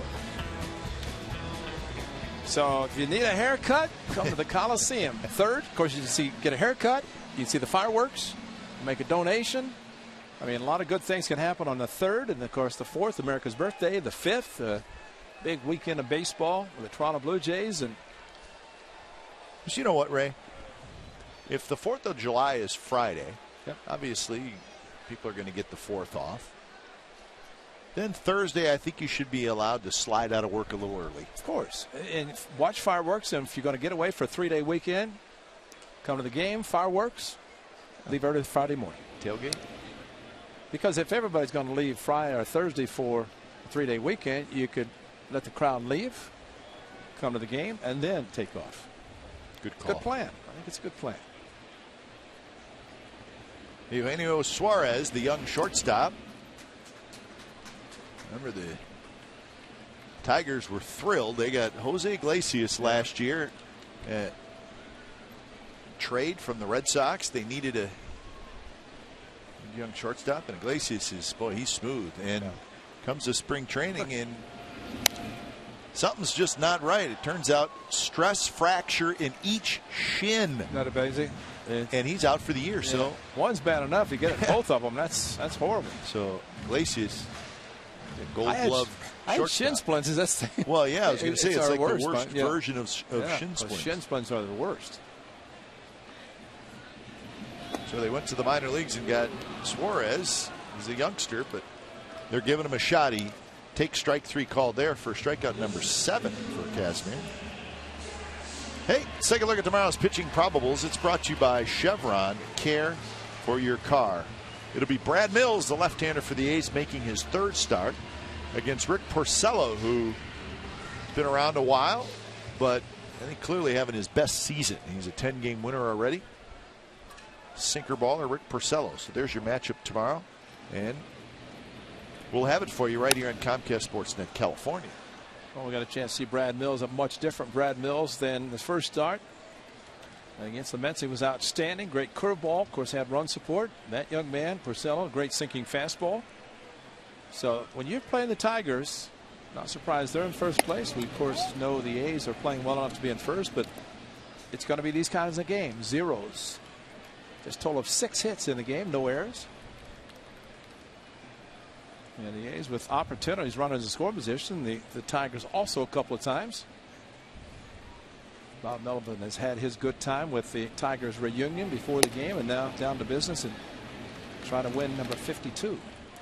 And this is 2 of the better offenses in the American League. We know the A's lead the league in runs scored. They've scored 418 runs, have the A's.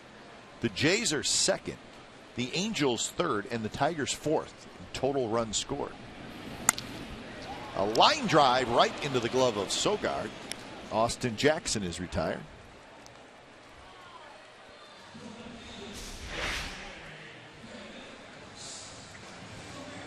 That time looked like Jackson weighted the ball nicely, and the changeup. Jackson, of course, the leadoff hitter before he was moved down the 9th spot last year. That was interesting. In Houston, Brad Ausmus put him back in the leadoff spot for 1 game, went 0 for 5. Yeah. Back to 9th. Sometime, I mean, Austin Jackson, as we mentioned, in New York when he was traded from New York to the Tigers for the Grandy man. Now, Rajay Davis said, I'm not striking out a 3rd time, so I'm going to swing early, and he does. He breaks his bat, but loops one into left field for a hit. Got a 90-mile-an-hour fastball towards the end of the bat, but the problem you have now with Rajay Davis, I think that was 90 miles going out. It was a changeup, but saw 90 on the board. I said that's not a fastball, but sometimes they show the velocity off the bat. But Rajay always a threat to steal, not only just 2nd, but 3rd, maybe home. Very aggressive on the base pass, caught 6 times. And if Ian Kinsler can have any patience at all, unless he's looking first pitch fastball, thinking the A's are going to throw him a fastball because Rajay might be running. This is an interesting combination with Kinsler who's always aggressive, hitting with Rajay at first. Rajay not running, and the ball's fouled back. This game in Oakland, and the ball back to Abad. Actually, that was going to second, and then the throw back to Abad, and Rajay took off, and Abad didn't see him, and he's still third, and then scored on a fielder's choice that A's were not able to turn the double play, and that was a Rajay run. And now it is a slide step twice now from Kazmir. Since 2008, nobody in the American League has stolen more bases than Rajay Davis. Wow, how about amazing. That? He's a very good base stealer. Gets a big lead. And skips back to first. That's where Kazmir is so good, because when he lifts the front foot and he sees the runner taken off, I mean, he can actually watch him, and especially somebody's a threat of steal with 2 outs, and Rajay Davis, regardless, anytime, but he can throw to first, he can throw home once he lifts the leg up high like that. Omar Vizquel is the first base coach, and of course has the timing for Rajay. He probably walked over and said he's fast. So he doesn't even need a stopwatch. He can tell how quick Kazmir is. Rajay runs, and the A's will have to execute, and they don't. And Rajay kind of flipped over the bag, but he's able to keep his leg on the bag, and that'll go as a stolen base. And it was a throw from Vogt to the second baseman Sogard, because they were playing over, and not a bad throw, just a little bit offline, unfortunately. And when Rajay catapulted over the bag, he had to reach back, but he went on first move. The throw as he went inside, which meant that Stephen Vogt had to try to throw around him, and he threw too high. And I guess if Sogard could have kept the tag underneath the stomach, or on the stomach, when he hit the bag and catapulted high off, his body was completely off the bag.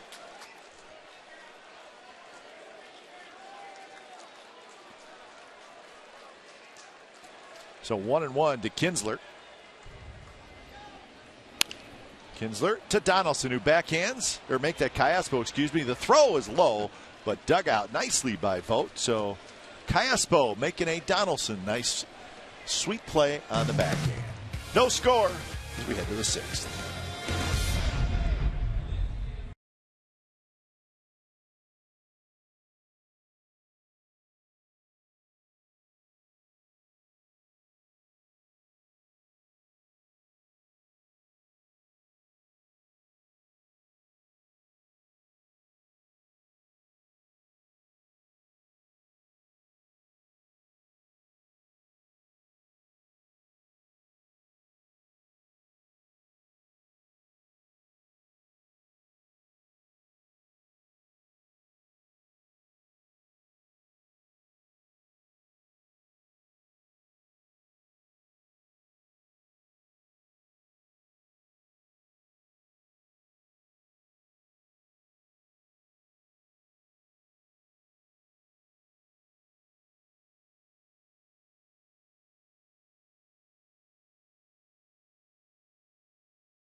Rajay Davis was out. Watch his right hand come off the bag, and Sogard still has Sogard's glove, foot, glove to foot.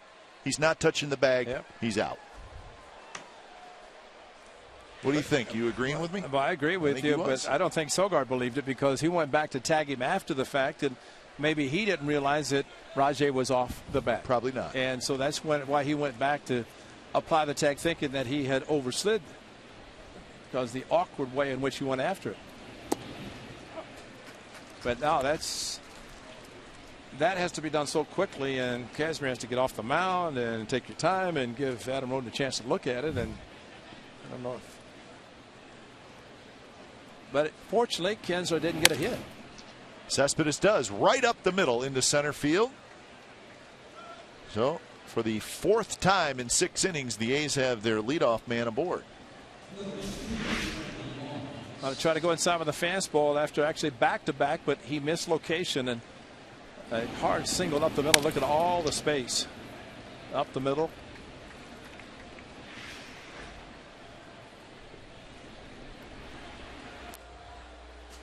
"14-game hitting streak for Cespedes. Career high. By the way, the strikeout to Callaspo, we're told, was strikeout number 1,000 in the career of Sanchez.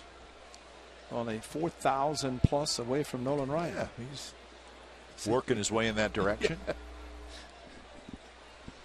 I think the Hall of Famer, the rapid, hard-throwing right-hander who gives bow ties, or gave more bow ties probably than anybody, and he didn't give them as a gift either. It was kind of usually a payback.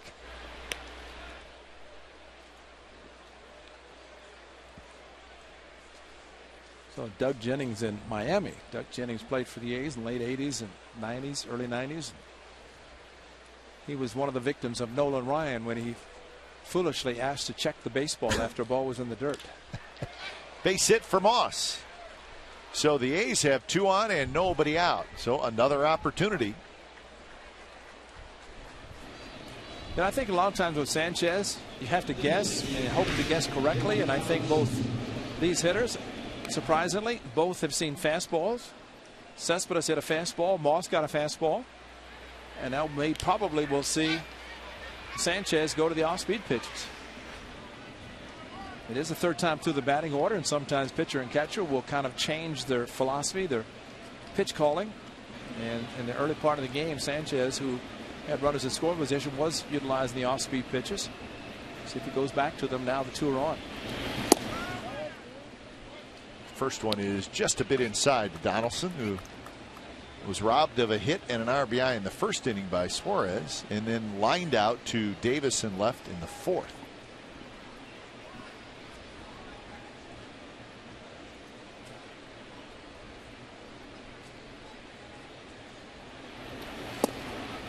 Looked like the same pitch, but a little better location, and the count is 1-1. It's almost like a 2-seamer batting practice fastball. It has movement. It's on about 88. Of course, Sanchez's velocity on his fastball is considerably higher.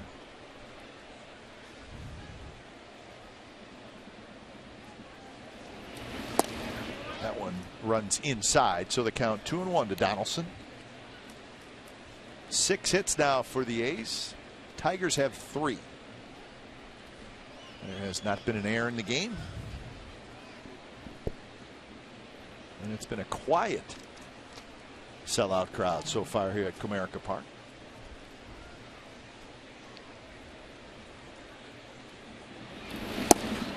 Just a touch low, 3-1.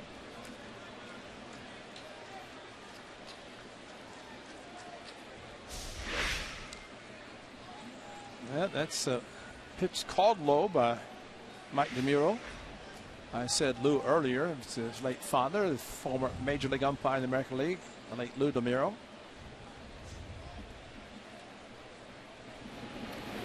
3-1 pitch is hit high in the air. Hunter going back, still going back, and now warning track. He's got it. Cespedes will tag. He'll hustle to 3rd. So Donaldson hit that ball pretty well for the 1st out, but deep enough to advance a runner. And a good job by Donaldson, at least hitting the ball the right side. It looked like when he initially hit the ball, he had to be upset, fooled, but it just kept carrying. And the outfielders have been busy, but it's a definite pitcher's park if you're a fly ball pitcher, and if you can get hitters to hit the ball from right center to left center. Utilize the biggest part of the field. So it did advance a runner, but he's now 0 for 7 with runners in scoring position. See if Vogt can come through. Vogt and Lowry in the on-deck circle.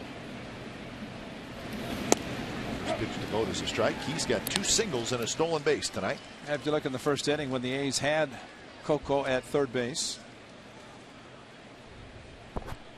But it was the dive by Donaldson, the ball he hit up the middle. But it just looked like an opportunity for the A's to score. But the dive, that was with 2 outs. But now a similar ball. Of course, the Tigers trying to turn a double play. Vogt trying to hit the ball in the outfield. Fouled straight back. Now he's behind in the count, 0-2.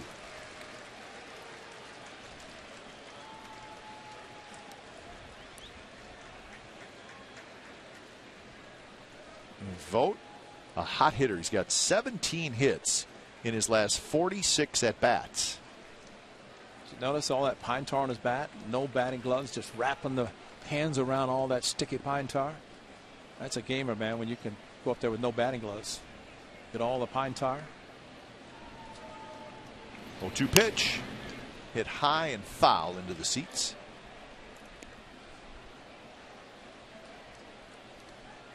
Well, you're right, though, Ray. When Sanchez gets guys on base, he kind of does a soft sell on you. But 0-2, it goes 94. So he can go anywhere from 88 to 94 with variations of his fastball. And really surprised that he threw the fastball, a pitch that Vogt could have hit the outfield. He like probably more turn over the ball and try to get a ground ball. Vogt trying to hit a fly ball deep. Good swing there. Another fastball at 94 miles an hour. The old theory is the old pitching backwards, where you get ahead of a hitter as a pitcher.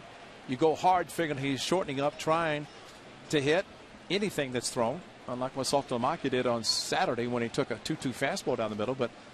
And if you're behind in the count as a pitcher, you throw something soft because they may be geared up for the fastball. So they call it pitching backwards, but it's called really pitching smartly. Another 0-2, and it's popped up behind third. Could be trouble. Rajai Davis coming in, and Rajai Davis makes the catch.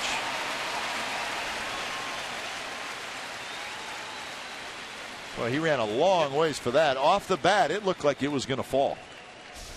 That's what speed in the outfield. And again, when you have speed in the outfield, a pitcher can afford to try to put the ball in the air. You had 3 guys converging, Rajai sprinting, and everybody else got out of the way. Rajai had it easily once he got the full speed going. So a rare opportunity, runner at third, less than 2 outs, and unfortunately, with the 1 out, A's could not get him in. Now Lowry's going to have to do it with 2. Now Lowry, fly ball to left, and a shallow fly ball to center that Austin Jackson made a nice diving catch on, and the first pitch is outside.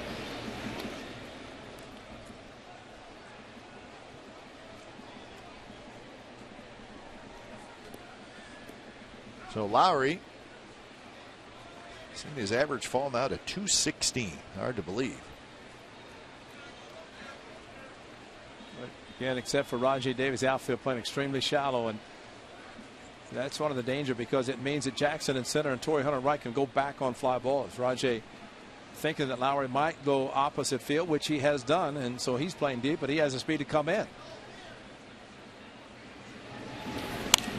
Lowry, pop up foul behind the Tigers dugout.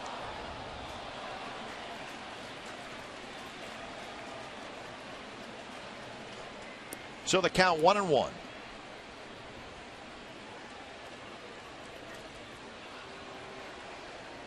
Cespedes opened the inning with a base hit. Moss followed with a base hit, and the A's had first and second, nobody out. Now it's first and third, 2 outs. And the pitch is a fastball, and it's inside, 95 miles an hour. That's great pitching. If you can vary your fastball velocity that much, and it's all with a matter of the grip from his standpoint, the way he does it. Yeah, he's got a lot of movement on his pitches.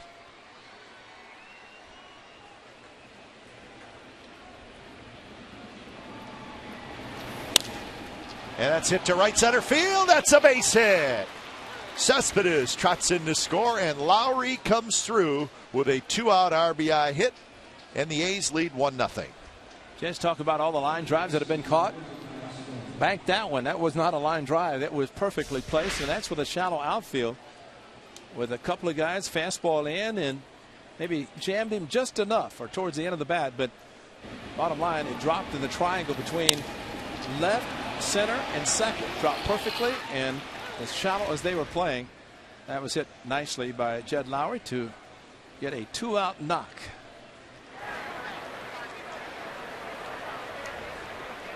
So here's Callaspo. Callaspo takes a pitch a bit low. So RBI number 29 for Lowry.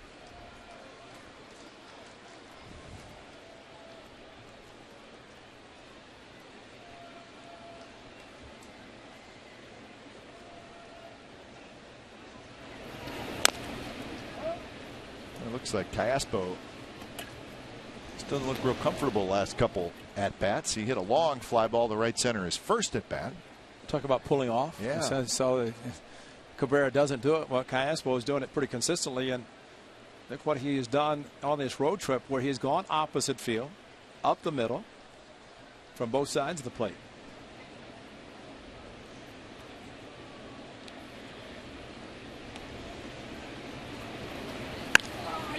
This one hit high in the air toward Torrey Hunter. And Torrey Hunter has it side retired. A's get the first run of the ball game. Lowry with a 2-out RBI single. So bottom of the 6th coming up. The A's 1, the Tigers nothing.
Story for tonight.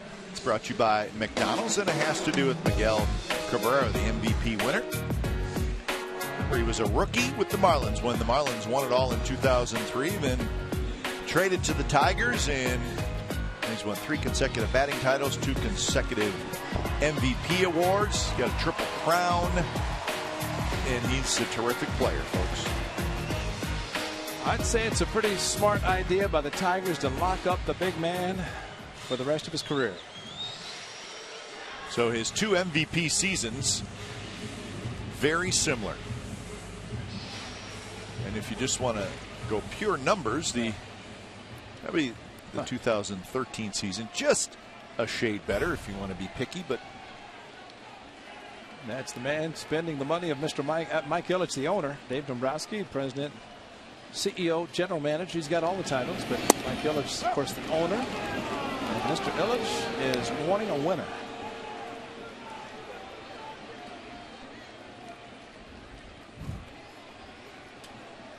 The first pitch to Cabrera, a strike, which I don't think he really liked the call.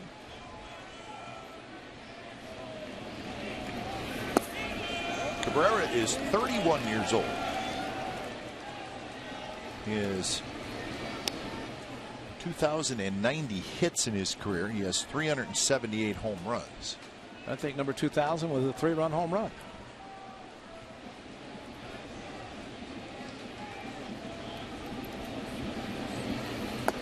One pitch is low, so 1-2. He doubled in the first and struck out in the third. I think the one thing that stands out about Miguel Cabrera when they acquired Prince Fielder, because Victor Martinez had season-ending knee surgery, they asked Miguel, first of all, you want to switch to third base?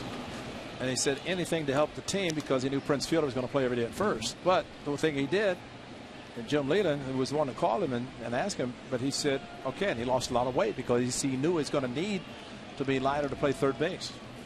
And that's what he did. 2-2 pitch is belted to left. Cespedes is back, and we're tied at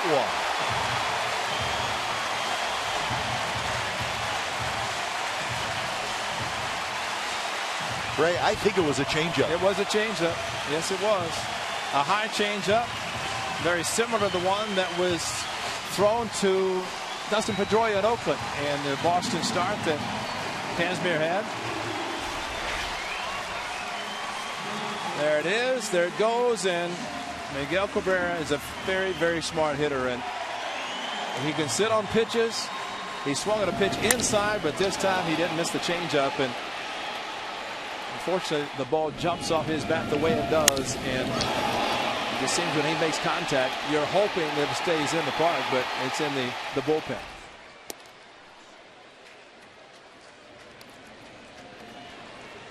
Now see, the changeup, unfortunately for Kazmir, has been left up too much.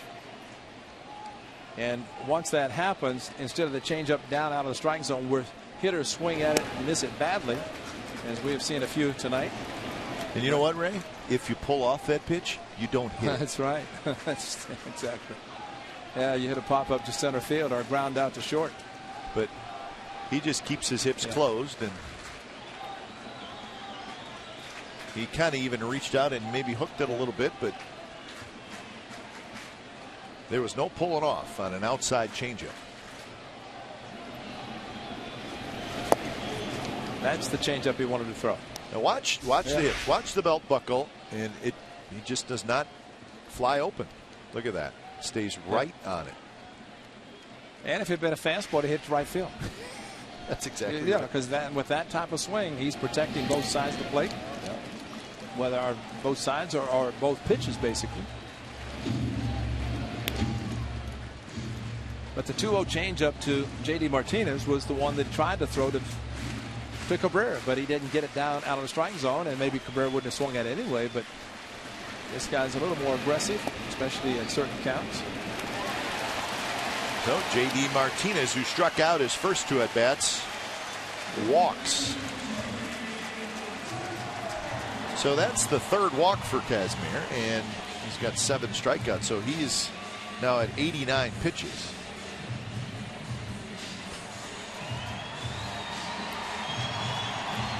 And this is the kind of weather, Ray, where you do not want to have an extended inning if you're the pitcher. No. And he really has not had one yet. And we'll keep an eye on that as Torrey Hunter steps in. Torrey Hunter, a couple of fly balls to center field, one of them a long one.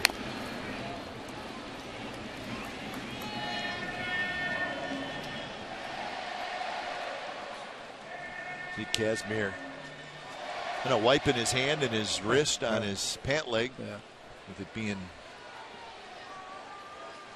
It's 1 or 2. How many humid? How many uniforms Steve Vucinich has brought for each player? Because especially everyday players or pitchers who go through many uniforms. So really, Ray, you want to have, you want to have a little moisture on your hands and your fingers when you're pitching, but when you sweat like that, you have too much. You don't want the perspiration running down your wrist into your hand. That's why pitchers can't wear sweatbands and position players It's too can't. bad. You should be able to wear sweatbands. Put eye black like Roger Clemens did back in playoffs.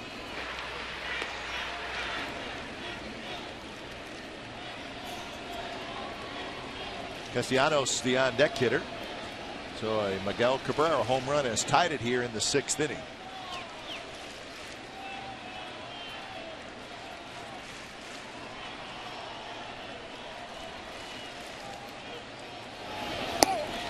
Fastball inside at 93 miles an hour.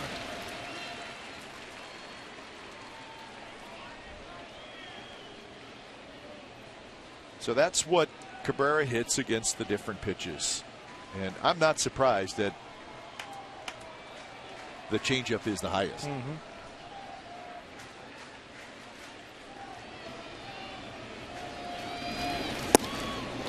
Because there may be that feeling too. It's like, big power hitter. You don't want to throw him a fastball. Yeah.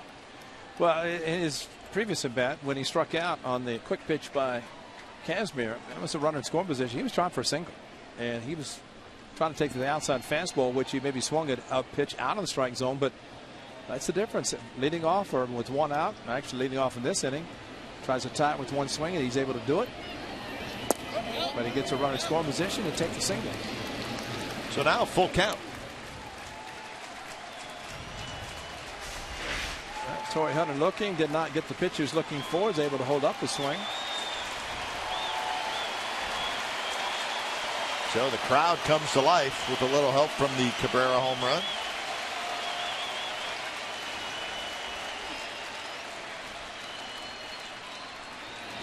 Martinez stays at first, and the pitch is fouled straight back. It was an off-speed pitch. So 95 pitches for Casimir.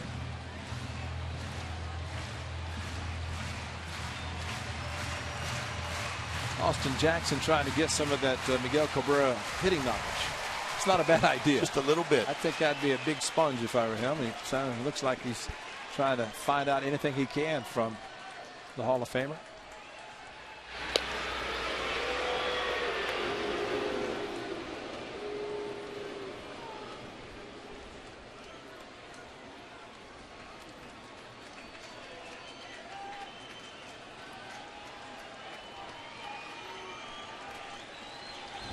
No full count. Casimir's got to come in.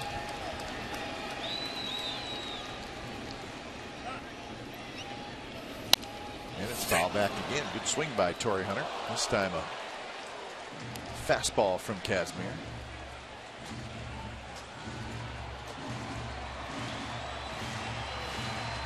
So did you hydrate before the game? Because if you start getting thirsty, it's too late. Today? Yeah. Oh, I started 2 days ago. Good. Okay. Actually, I started before Miami. That's good. Even though that was an indoor stadium, still humid. Started in New York. Yeah.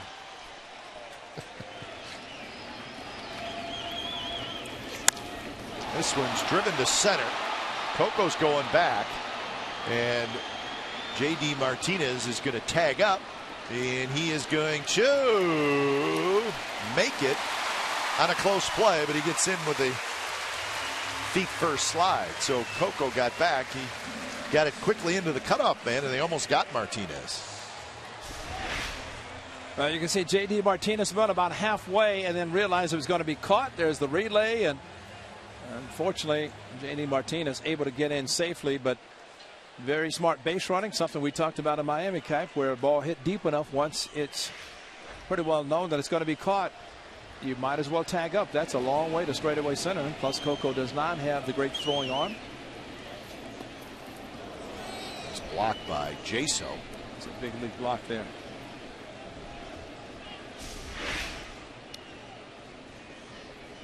Lowry, if it had a chance to straddle the bag, and John Jaso, and you'd say, well, there's not a runner at third, but this would have put a runner at third.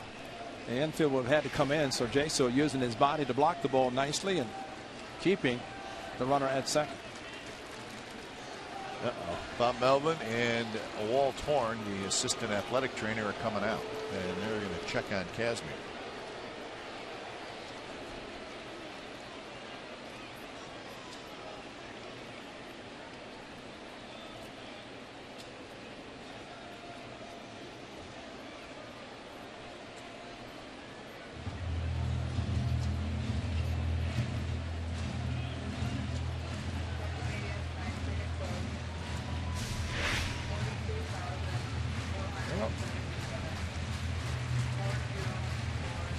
I mean, It is a tough night to pitch. Yeah, it is. I mean, it's so hot and humid.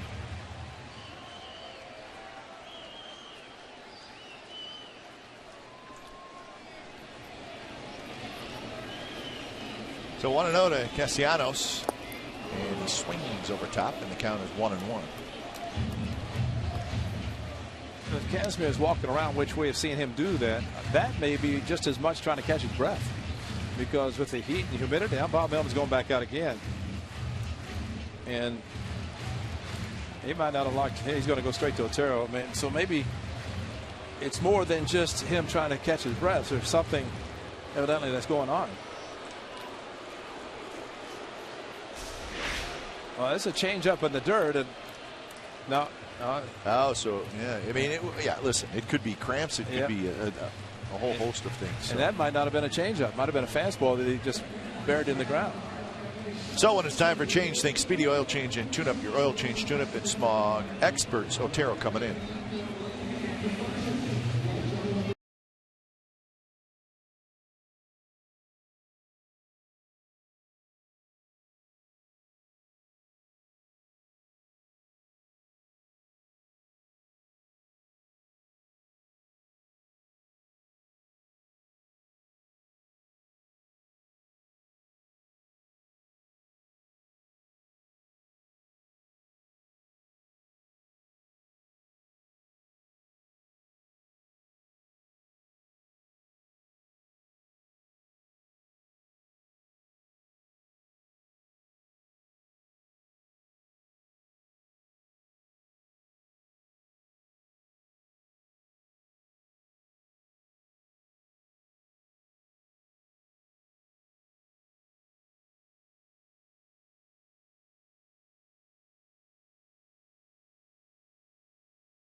For this, and fans don't miss the A's Patriotic Fireworks Show presented by GovEdge.com this Thursday, July 3rd, after the 6:05 A's game against the Jays. Get your tickets today, right now, at athletics.com/fireworks, and celebrate the 4th of July with the A's. The A's Patriotic Fireworks Show presented by GovEdge.com, your online box office for A's military and first responder tickets. And just to listen to the music alone is inviting, isn't it? I'm staying.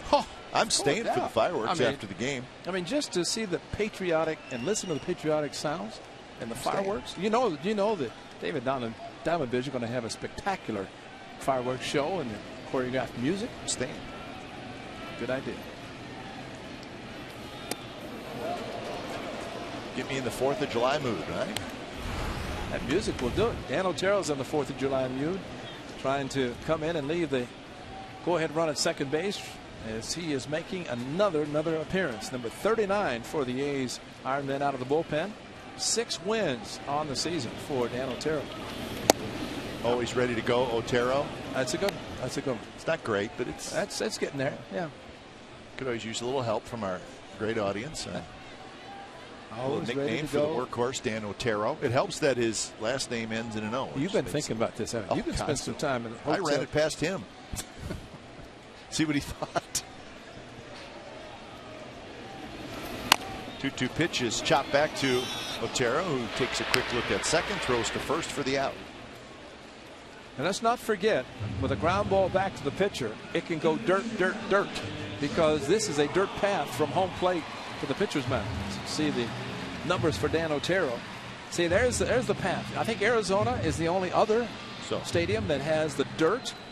That normally it's all grass, but that could have some effect on a bunted ball or a ground ball, as that last one was to Dan Otero. Or if a catcher walks out to visit, he doesn't have a chance to mess up the grass, just stay on the dirt. I don't know if I like it or not. I don't. I think I'd rather see all grass. Thinking, do I like that or not? So Otero, how about that? Easy does it and gets out of the inning. But Cabrera with a home run off Kazmir, and it was his 14th of the year, and that tied up the ball game. 1-1 after 6.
It was Scott Kazmir early as he had a very good night, striking out 7. These are a couple of the change up of the fastball. Jed Lowry, the A's on the board with a base hit.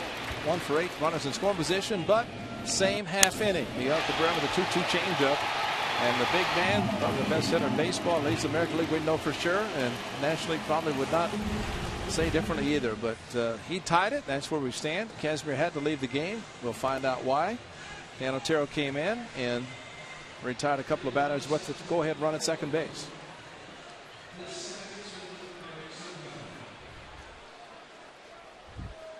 So the A's, now it's tied again. Out hitting the Tigers, but unfortunately the same number of runs.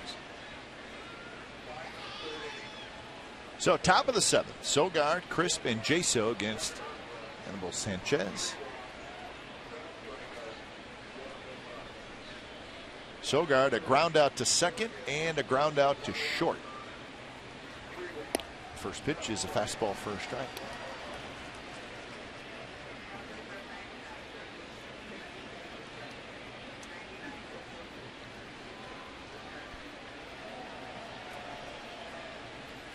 Sogard takes outside. Ray, we just found out that the Angels game tonight in Chicago against the White Sox was rained out. So they will play a doubleheader tomorrow. Well, I saw the board showing rain or R and then maybe a P, so indicate postponement. Flip to center field, but coming in is Jackson. He was already playing shallow, and he's got it. So a doubleheader tomorrow for the Angels and the White Sox in Chicago. And check the lineup also tonight for the Baltimore Orioles, and Chris Davis is playing third base as Manny Machado had his 5-game suspension upheld. Yep. In Major League Baseball. A few upset people in the Baltimore area thinking that that was unfair, but it was upheld. It was after the appeal process, and so Chris Davis is at third, Pierce at first tonight for the Orioles.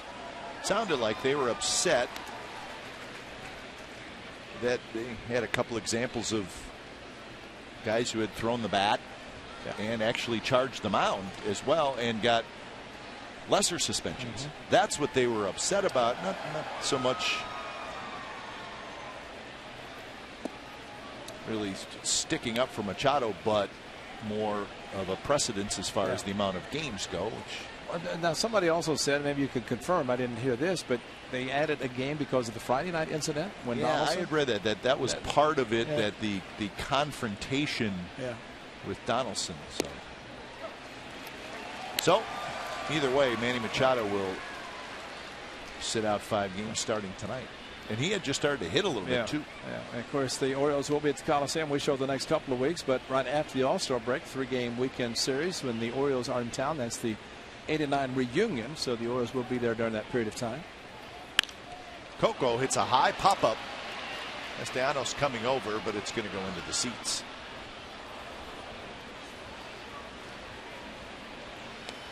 The Mariners are in Houston tonight to open up a 3-game series. Seattle 4, Houston 3 in the top of the 4th inning. Again, that's in Houston.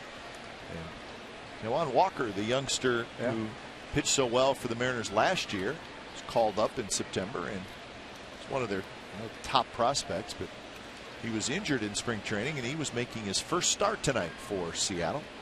Right-handed pitcher, Juan Walker. And they have to deal with Mr. Altuve.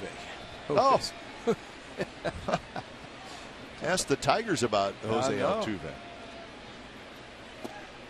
You know, and in fairness to Jose Altuve, and Robinson Cano is probably going to get voted in. And Robinson Cano is he's a terrific player. There's no doubt about that. But I think you can make a strong argument that Jose Altuve should be the starting second baseman in the All-Star.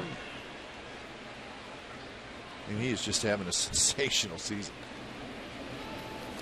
Coco swings at a pitch in the dirt. And will throw to first. And that's just the second strikeout for Anibal Sanchez. So 2 outs here in the top of the 7th inning. Well, this is rare to see Coco swinging a pitch like this, especially for a hitter who doesn't stride. And Alex Avila able to block the ball in the dirt. Ray, Jose Altuve is leading the American League in hitting at .347, 15 points higher than anybody else. He's leading the league in hits, 116. That's 13 more than anybody else. He's got 36 stolen bases. That's 15 more than anybody else. And he trails only Miguel Cabrera, in doubles. So small in stature only is Jose Altuve. He is, 4 consecutive games, multi-stolen bases. I think that's the first time that's happened. So, I mean, he's doing everything. And so 1-1 to Jaso. And now 2-1. Jaso is 0 for 3. A pop-up, a ground out, and a fly out. The Mariners just added a run in the top of the 4th, so it's now 5-3.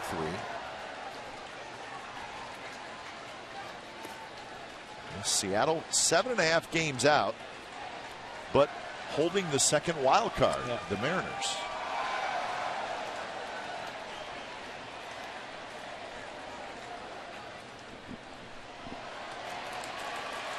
Sanchez kicks and the pitch is driven to left. Rajai Davis, did he catch it?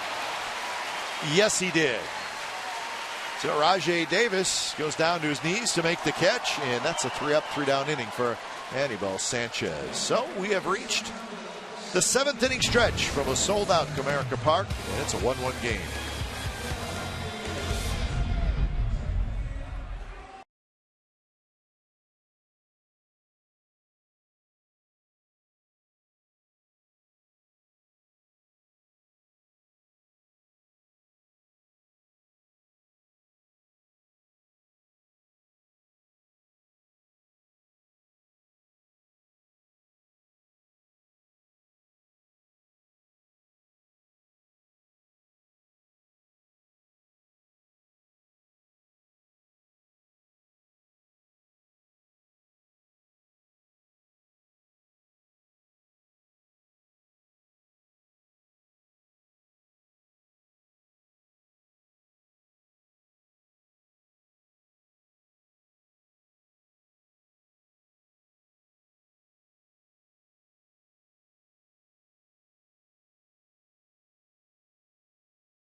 is brought to you by Kelly Moore, proud sponsor of the Oakland A's. KellyMoore.com. Bring inspiration home.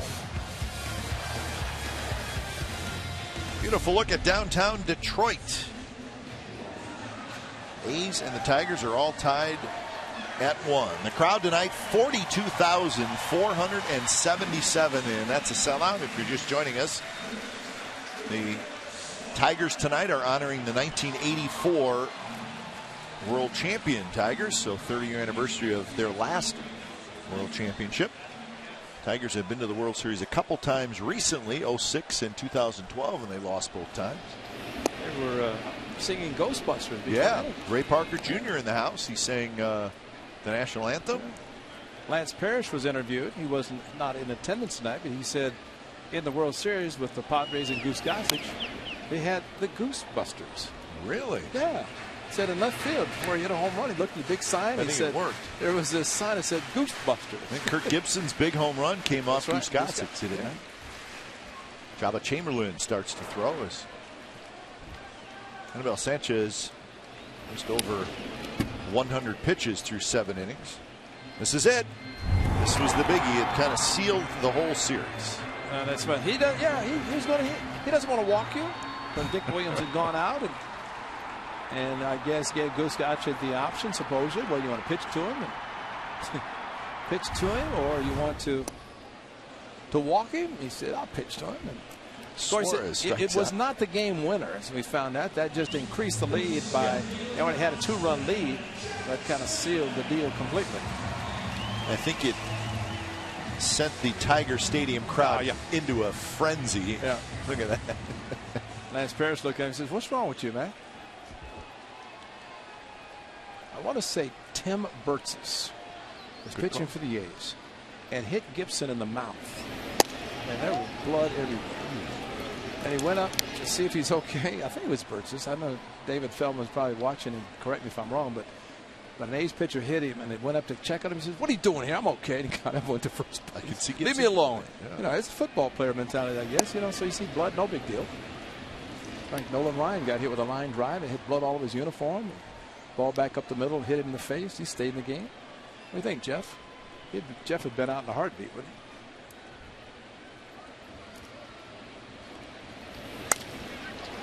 he? Down the right field line, and it is foul. So 1-2 the count. Well, Kirk Gibson, so that was 84. Yep. And he was You're thinking a 88. great football player at Michigan State, but he left Detroit and signed with the Dodgers. Yeah, and of course the Dodgers in 88. Yeah. I think that was his first year in LA, was it not? 88? I think so.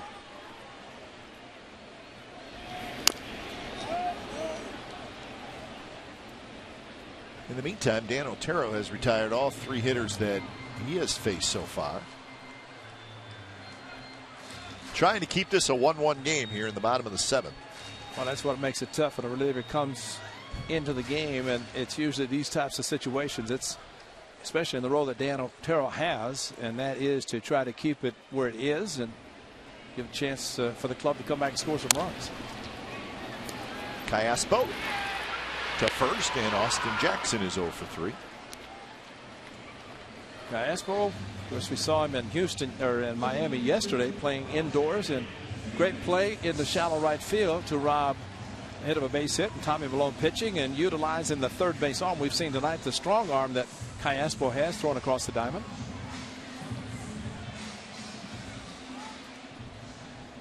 So 2 outs, and here's the leadoff man, Rajai Davis.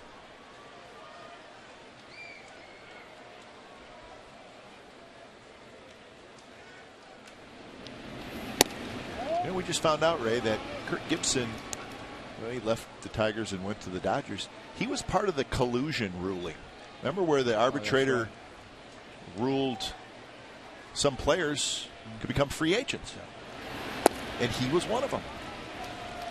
And that's the players got some money from the collusion. Yeah, and they talked about the Tigers in '84. They made it sound like in the paper the Tigers were cheap, but that was right in the era of the collusion during the mid '80s. Yep. You know, so when that club, the '84 Tigers, started expanding a little bit, Otero grabs it, and Rajay Davis is retired, and Dan Otero a 3-up, 3-down, 7th inning. So, good ball game tonight here in Detroit. We're tied at 1 through 7.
Well, coming up, the 1989 World Series champs will be reunited, and it'll be the reunion weekend. Friday, July 18th, and then Saturday, July 19th. It'll be the Orioles in town, and Ray, we're looking forward to it. It's going to be a lot of fun to see all the guys from a terrific team in 1989. They beat the Giants in the sweep. That's their final out from Candlestick.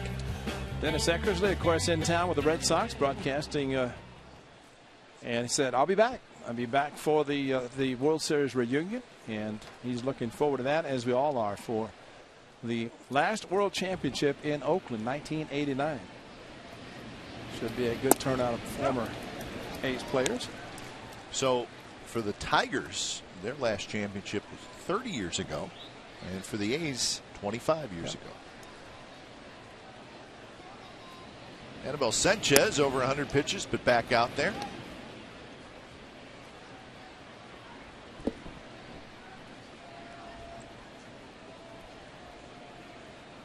Cespedes hit by a pitch, popped out, and then singled and scored in the 6th. You see where Raul Ibanez signed a contract today with the Kansas City Royals. So let go by the Angels after really struggling in Anaheim. That was the team that put him on the map, because he had been with Seattle and ended up going back to Kansas City. Everyday player, put up some huge numbers, and then the Mariners signed him long term. Suarez backhands, flips to first, and he sails it over Cabrera's head, and the A's are going to have a base runner. Wow. Boy, in a game like this, a mistake could be the difference. And we'll find out if that is the case, but it's an airmail, and it's an air. Cespedes hustling down the line. He's got, and I asked him yesterday, and it's on his right foot. It's fitting a little bit, but it's not. It's almost like a bunion. I don't know. You know, it's not really something that's an ankle injury, but it's something maybe just rubbing on his shoe. Nuisance. A nuisance. Yeah. Painful nuisance. Maybe just tight shoes and rubbing the wrong way. You don't want to rub him the wrong way. No. He's too strong. But that was as routine as a play you'll ever see. And you're right. See if the A's can take advantage of it. They usually do. Put it that way. There was 3 or 4 plays over the weekend in Miami that, well, the Marlins probably should have made the play. Different types of plays, did not. And the A's made him pay. Moss 1 for 3. Moss singled in the 6th inning. He just stood straight up and airmailed it. I mean, Miguel Cabrera didn't even jump. But you know, the nice thing about this whole play, from his standpoint, Suarez, is that his pitcher looked at him and said, no big deal. Oh, and that's what a pitcher should do. He said, I'll take care of it. So we'll see if Sanchez attempt to do that, see if he's able to accomplish it. Well, remember, Suarez saved him a run in the very first inning with a diving play to his left. Castellanos is going to go over to right field now with Moss with a couple of strikes, taking away the possibility of a bunt. Sanchez, who last year, as I remember, when Cabrera was playing third base and there was a play that Sanchez thought he should have made, and he made the mistake of showing up Cabrera on the field, which didn't sit too well with the main player on this ball club.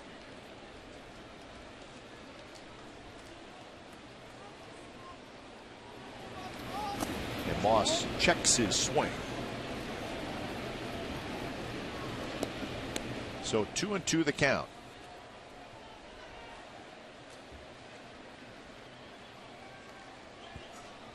Highest pitch count this year for Sanchez is 114. He's also gone 111. He's gone 112. So he's getting close to his limit. But he's pitched very well tonight. He's trying to take advantage of an error.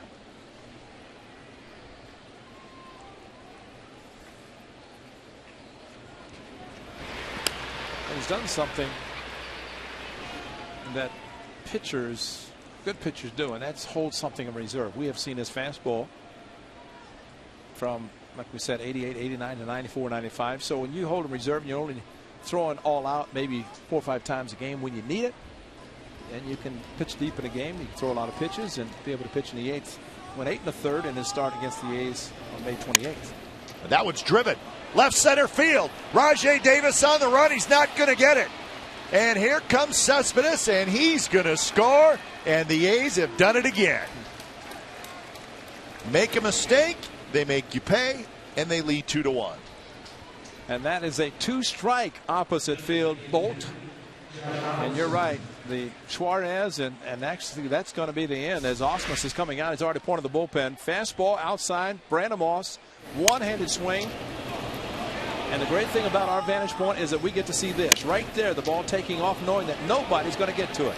Left center, Rajai Davis going to play it off the wall. Cespedes with the ball in front of him. And if he has an injured foot, you do not see it right there. That is all out running. And he can rest in the dugout because Cespedes scores on the double by Moss. And you are exactly right. Take advantage of a mistake. And when it's time for change, think Speedy Oil Change and Tune-Up, your oil change tune-up and smog experts.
Comcast Sportsnet California is brought to you by Xfinity, home of the most live sports, and by Toyota, #1 in MPG, durability and resale value.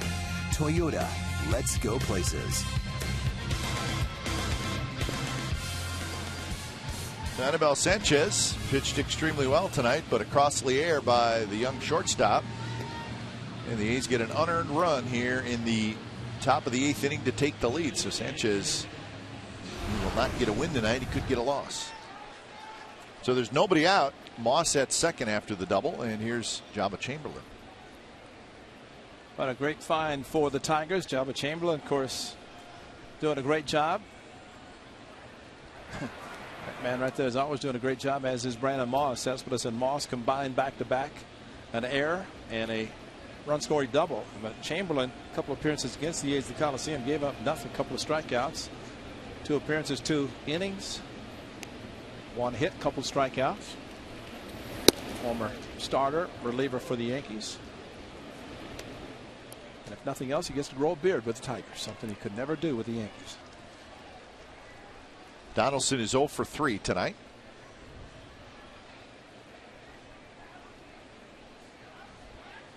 Not a productive out to the right side. The A's trying to take advantage even more of the mistake, because runner at second and nobody out. Donaldson at least trying to hit the ball to the right side, which he's capable of doing. Well, now he's ahead in the count 2-0. And he's also capable of driving the runner in. He loves, and he confirmed it, we've talked about it, how he enjoys these opportunities with runners in scoring position, and players sometimes like to shy away from it. He thrives on the opportunity. Missed again, 3-0.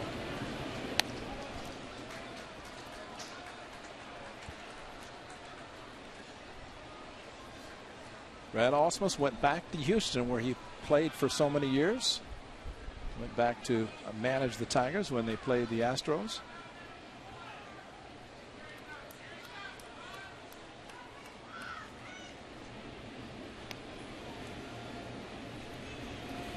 .30 pitch is outside, and he walked him.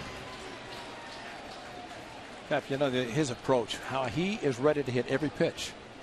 But almost, and we're going to see Jose Bautista, and we always talk about him and the approach that he has, and similar to Josh Donaldson, and that is he gets ready to hit every pitch, but he's disciplined enough to hit strikes. And that makes him an exceptional hitter. Talking to 1-2 at first base. So 2 on, nobody out, and Castellanos, the third baseman, going through some signs. Would Stephen Vogt be bunting here?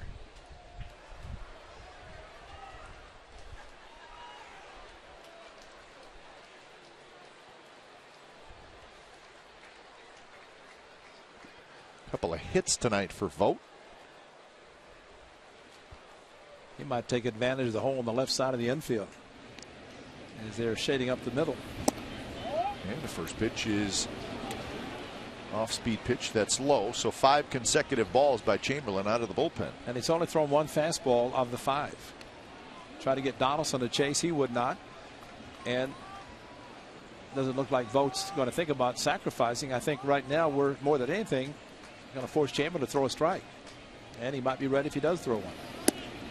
That one is in there, 94 miles an hour.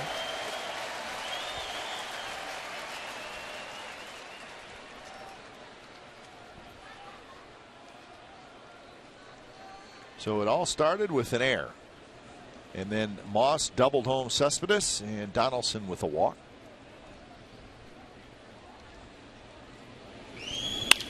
And there's a base hit right field. Here comes Moss. And they're going to hold him up as Torrey Hunter flips it back in. So the A's have the bases loaded and nobody out. And that's what Bob Melvin was hopeful that he would do, and that is pull the ball. Now we're going to have another visit. High fastball, and really not much on the pitch. And Stephen Vogt able to find the hole in right field. 3-hit night for Stephen Vogt. He was originally in right field. They made the switch to put Moss in right field and Vogt at first base, but it doesn't matter. His bat's in the lineup and he's pitching well. So now a great opportunity for the A's to really add on to a 2-1 lead. Moss at third, Donaldson at second, Vogt at first, and Lowry the hitter. That was a Jeff Jones very slow walk to the mound to say, I'm going to give my former pitcher in the bullpen a chance to warm up.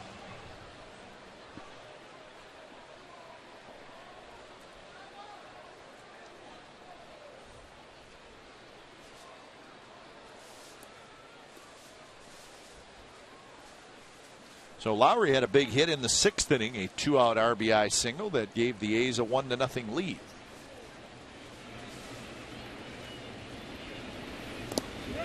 In this ballpark with the good Tigers offense, you really need to tack on a couple more runs. Well, he was able to do it with 2 outs to drive in the run, as you mentioned, but now with the infield playing in, they're trying to keep the A's from scoring another run. The ground ball they hope to get with throw to the plate to try to cut down Moss at the plate.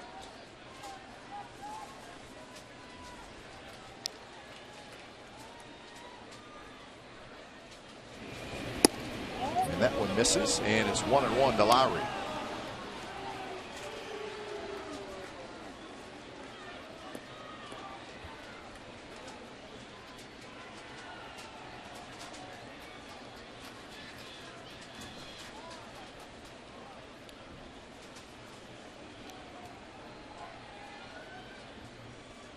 Infield partially in, the middle infielders partially in, corner infielders even with the bag.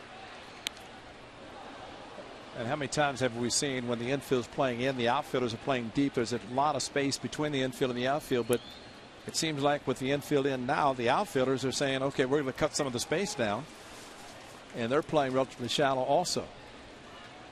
So as a hitter, you look out and you say, man, there's a lot of players out there. Where am I going to hit the ball? Umpires, base runners.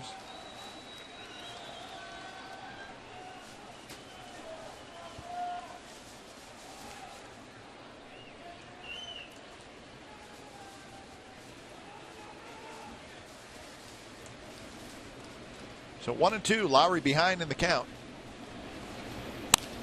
And he reaches for it, hits it hard but foul.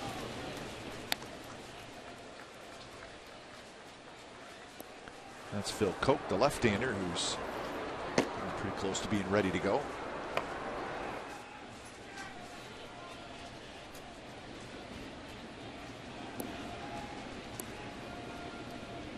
Well, the game is kind of grinded to a halt here, which happens sometimes when relievers come in.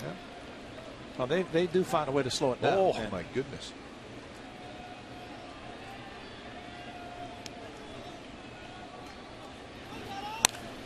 This one's popped up. Cabrera near the seats, and it's into the seats. First row behind the A's dugout.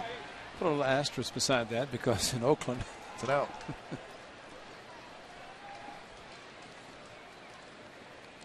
Sometimes it's nice to get away from the Coliseum and all the foul territory, especially if you're a hitter. Gregerson looks like he has the bottom of the 8th inning. Be the heart of the order. Kinsler, Cabrera, J.D. Martinez, Torrey Hunter.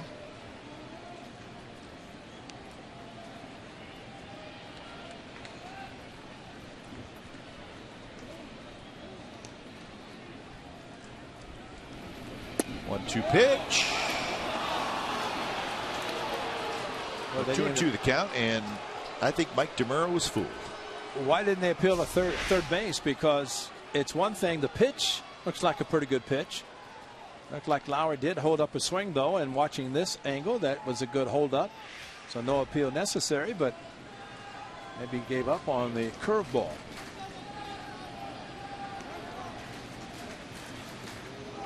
And that was Avila calling timeout, not Jed Lowry. So we have seen at times when a hitter steps out, asks for time late, and the umpire grants it, but Avila threw up his hands, and you'll see catchers do that now instead of trying to get the pitcher to back off the slab and create a balk. So he didn't like the pitch that he called and went out to talk to his pitcher about it.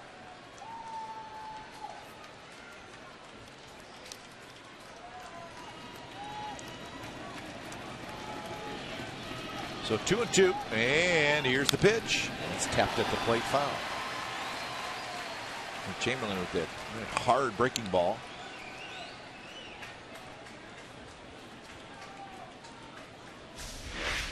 They have got the catcher Avila. He hit on top of the ball, came up underneath him, got him in the right arm.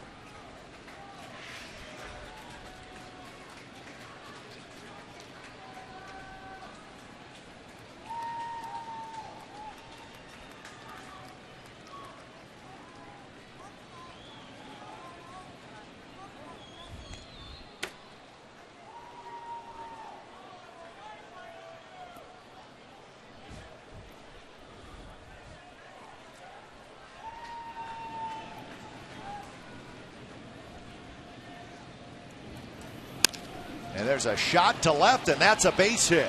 1 run scores, and here comes Donaldson, and the throw is wide, and a big hit for Lowry, and now it's 4-1. Well, Donaldson read it beautifully. Yep. He knew it was going to get down in front of Davis, and he was running almost on the crack of the bat. And that's a great point, because that's what good base runners do. And Josh Donaldson, because Mike Gallego would not have been able to send him if he had hesitated at all. Gallego saw that he got the great jump, and he's got both of them. Actually, Moss was tagging in the event the ball was caught. Donaldson knew it was not going to be. He was able to score behind Moss, and that quickly a 3 spot for the Athletics and a new pitcher for the Athletics. And still nobody out. So Chamberlain faces 3 hitters, gives up a walk and 2 hits, and he is gone. Phil Koch is in. So the A's, with 3 so far in the 8th, now lead 4-1.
Steel and Bay Area baseball. Comcast Sportsnet, California's authentic Fan Fridays at the Coliseum. You're going to get a ticket in our value deck behind home plate, an authentic A's fan blanket, and a $6 food and drink voucher, all for one great price. The best deal in Bay Area baseball is Comcast Sportsnet's authentic Fan Friday. Late innings, A's are at it again. They've scored 3 in the top of the 8th inning to take a 4-1 lead. So Java Chamberlain is out after getting nobody out, and here's Phil Koch. And I don't know what the game plan was as you look at the numbers of Phil Koch. The game plan for Java Chamberlain, but he's got too good of a fastball. He throws 95 miles an hour with a fastball. That's off speed. Yeah. And, you know, it's one thing that if you think the hitter's a good fastball hitters, but can they hit your 95? I mean, we have seen Sean Doolittle come in and throw nothing but fastballs, and not too many have hit his. That one bounced foul. But he ends up falling behind, as he did with Donaldson, walking him on 4 pitches. He's up to hit to Volt, and kept throwing a lot of off-speed pitches to Lowry. Threw him a fastball, and he finally hit it to left field after he threw him all the off-speed pitches. So this inning has gone E6, double, walk, single, single.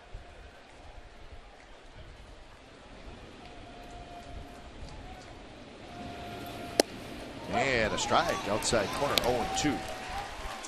Callaspo's 0 for 3 tonight. Fastball outside part of the plate and just catching the corner, and there's a a hitter opening up, and that's what Callaspo did, thinking he's going to be a pitch inside that he could pull.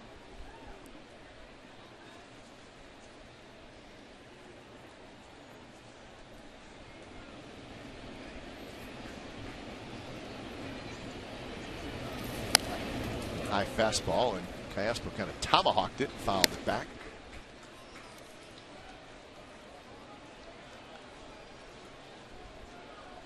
The Cubs are leading the Red Sox 2-0 at Fenway Park, and Jake Arrieta, the young pitcher for the Cubs, had a no-hitter for 7 2/3 innings, and Stephen Drew got a base hit. Game at Fenway Park. Well, the Red Sox come home after taking 2 out of 3 at Yankee Stadium, but they're losing tonight 2-0. Bounce to third. Look out here. Out at third, out at second, and safe at first. That had triple play written all over it. Yes, it did. So it's a double play, but Callaspo safe at first. Oh, right on the bag, which is perfect for the third baseman, to Kinsler. Kinsler was thinking about the history of the game and unloaded quickly. Really, it had been better suited for the ball to be right on the bag. Castellanos had to go to the bag, but that's a double play. 5-4, and that quickly. So Callaspo at first, 2 outs. Here's Sogard.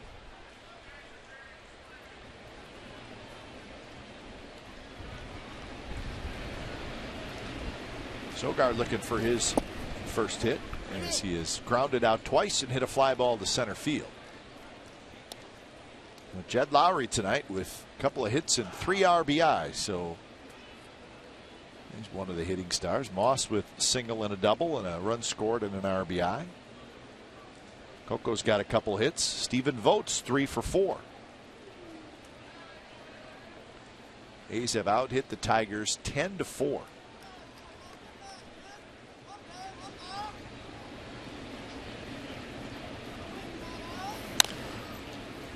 And they really kept the crowd out of the game. Cabrera's home run certainly got everybody jacked up momentarily. Well, the biggest cheers went for Alan Trammell and Lou Whitaker in the pregame ceremonies celebrating the 25th anniversary of the '84 championship. You know, I was thinking about that. Ian Kinsler is wearing 3. You know, I mean, Alan Trammell is an icon. And they gave it to, they're not going to retire. His number's not going to Hall of Fame, or at least not in the Hall of Fame. I would say that he's at least a candidate to have his number retired here. I know, but you know, they just give it up so easily, you know. But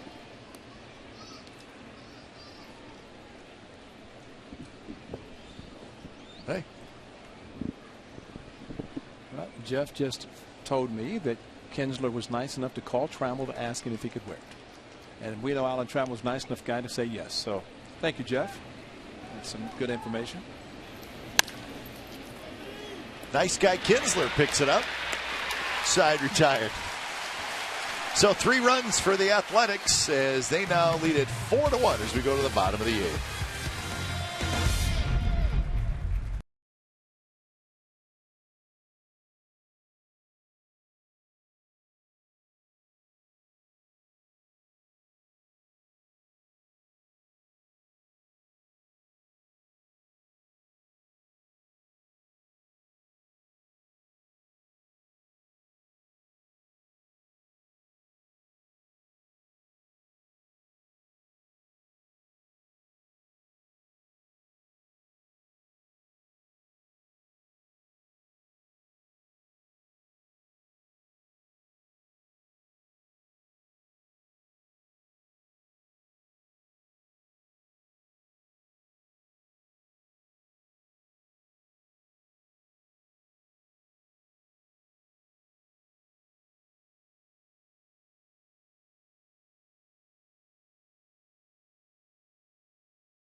All right, here's our game summary. It's brought to you by your local Toyota dealers. See the big 3 spot for the A's in the top of the 8th inning to break the 1-1 tie. 4-10-0 for the A's, 1-4-1 for the Tigers. Kazmir pitched into the 6th inning.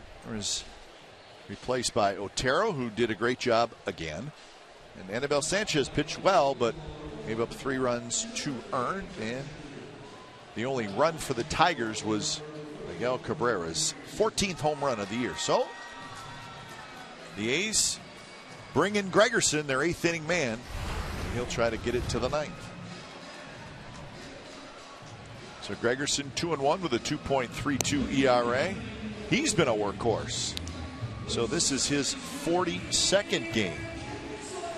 So Otero has now pitched in 39 games. Gregerson in 42 games. See, Gentry comes in the game in left field for Cespedes.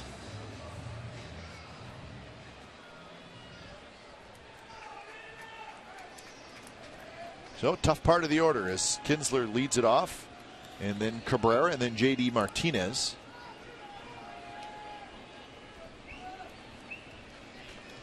So Kinsler steps in 1 for 3, single and a couple of ground outs. He also has a stolen base. But all zeros in Dan Otero's column except for 1 in the strikeout, and also how about catching the fly ball off the bat of Rajay Davis. Broken bat pop up to the pitcher, is able to handle it.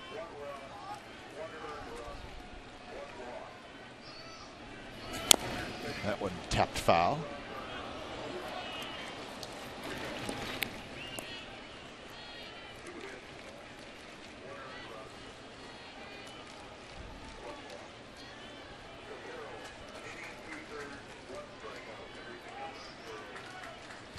Gregerson's last outing was Saturday. Of course, everybody's going to say that's was a shot foul into the seats, skips around. All the relievers get in there on Saturday.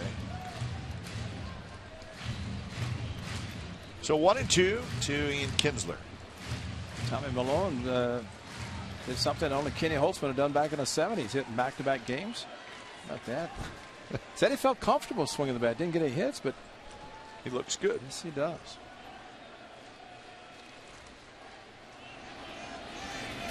Slider, and well, that was a good one. Kinsler was able to hold up barely.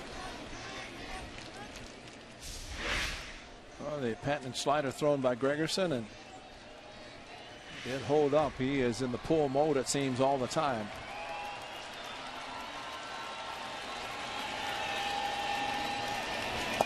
And that one, a fastball that really had a lot of sink to it. It dropped low, and Kinsler a pretty good take on that pitch. Tough to not swing at one of those 2 pitches, and now full count.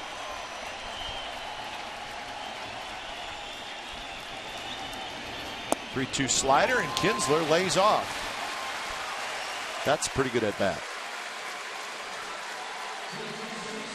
That's the 4th walk issued by A's pitching tonight, and here's Cabrera. It's almost like he knew the slider was coming and not even close to swinging once he recognized the spin, that it was out of the strike zone, and it's pretty good at bat.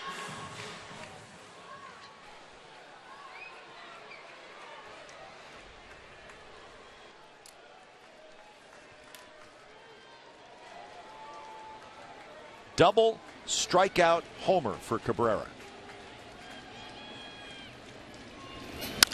And that's a shot. Callaspo has it to second for 1. Back to first. Double play.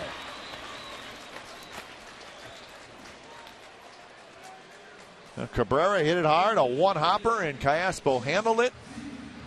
And once he fielded it clean, it was a fairly routine double play. Well, the hard part was correct because he smoked it.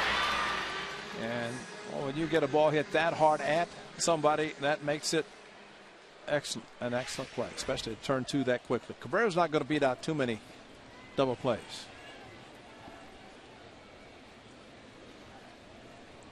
So with 2 outs, JD Martinez steps up. First pitch is a strike. Martinez, couple of strikeouts and a walk hitting out of the cleanup spot. Victor Martinez was in the original lineup, but he was scratched. Sore back, sore side, they said. A 325 hitter out of the lineup. Your cleanup hitter.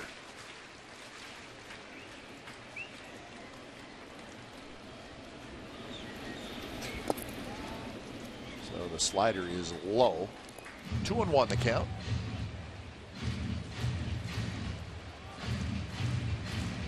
One thing Miguel Cabrera has said since he signed his extension, which will keep him in the Tiger uniform for probably the rest of his career, he said we have to find a way to keep Victor Martinez in a Tigers uniform, because Cabrera knows how much he means hitting behind him.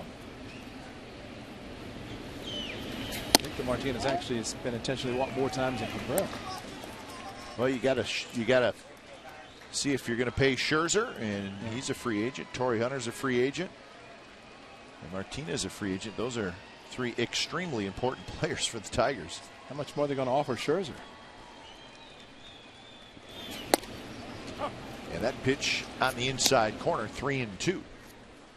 See if they signed Verlander for long term. Sanchez had a 5-year deal, so he's locked up. Kinsler is in the midst of a long-term contract. Torrey had signed a 2-year deal to come to Detroit.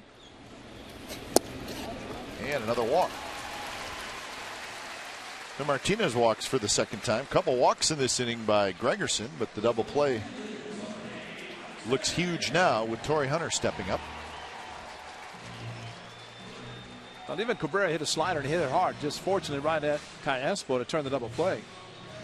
But the reputation for Luke Gregerson is that he throws sliders, and if you're an aggressive hitter, you may swing over some of the pitches, and he's going to continue to throw, but you could probably and might see him throw a few more fastballs if they're sitting on his slider. Torrey Hunter has hit 3 fly balls to center field.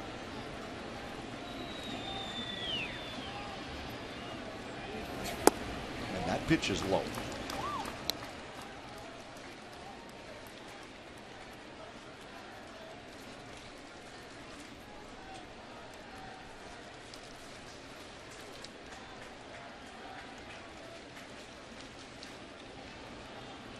Phone is ringing in the bullpen.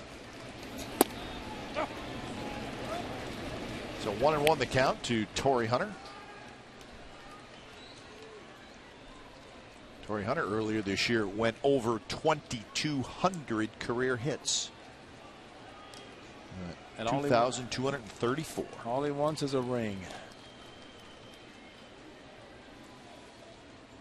Thought he had a chance last year when the Tigers defeated the A's in the Division Series and lost to the Red Sox and in the American League Championship Series.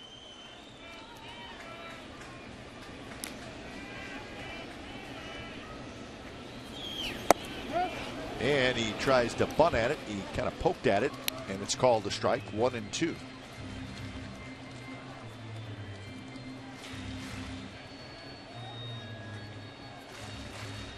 Well, the Tigers, see, he kind of jabs at it a little bit. Torrey Hunter behind in the count.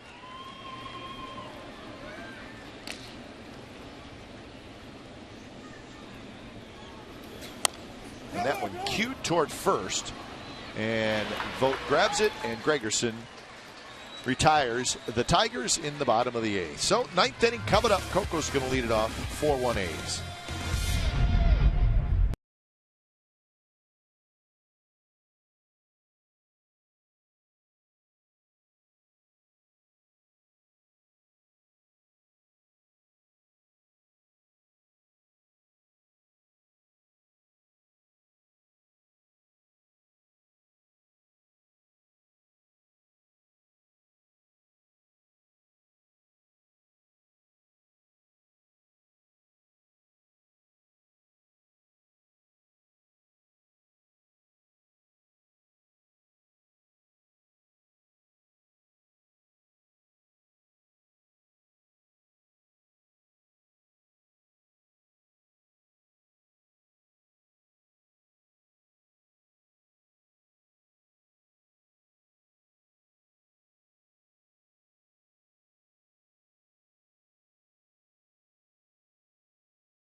Fan Know-It-All with Sportsnet Central. It's all brought to you by Hyundai, and it's tonight at 10:30, and it's on our sister station, Comcast Sportsnet Bay Area. Tonight's topics, we'll have the highlights and clubhouse reaction from this A's game, all the NBA free agent news, and the story on Steph Curry. That should be good. Henry Wolford and Med Fareed will host. So when it's time for change, think Speedy Oil Change and Tune-Up, your oil change tune-up and smog experts. It's another lefty, Blaine Hardy, youngster, out of the bullpen.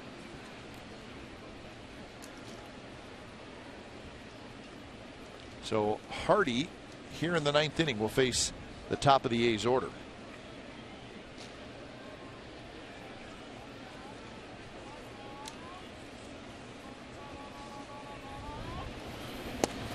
Tigers have 3 left-handers in their bullpen. We saw Koch, and now we're seeing Hardy.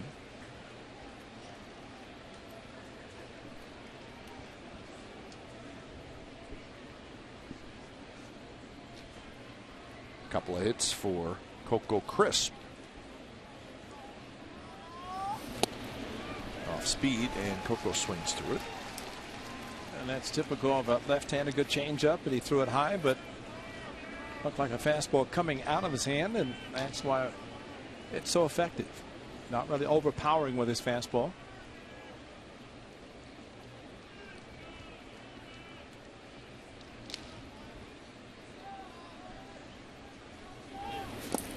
Coco's first at bat right-handed tonight.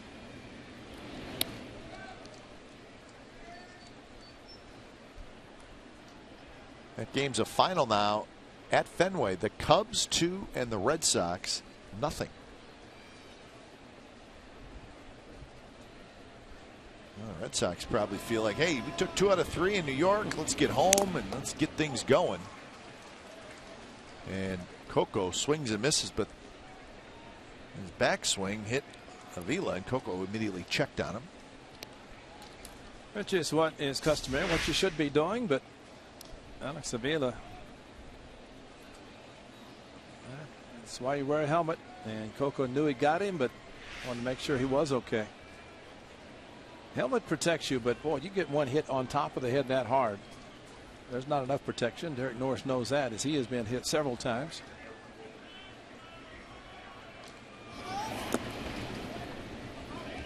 2-2 now to Coco.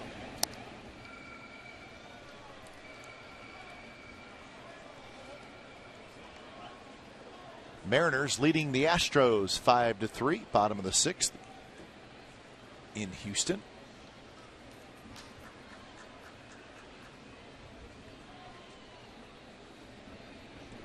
Two pitch, and it's in there. Strike 3 called, and Coco knew it.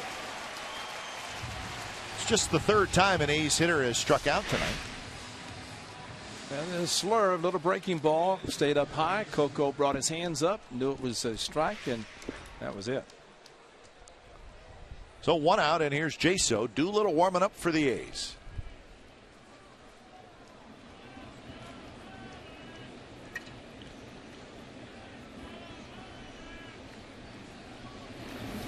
First pitch, a slider, and Jaso swings and misses. There's Doolittle.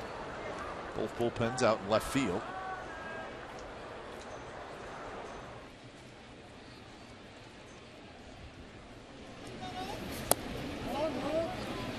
Jaso go around. No, he did not. Give Mike DeMuro credit, because he asked the appeal, and that, if you're home plate umpire, you might see the body go forward, but the bat did stay back. Jaso out in front just a little bit.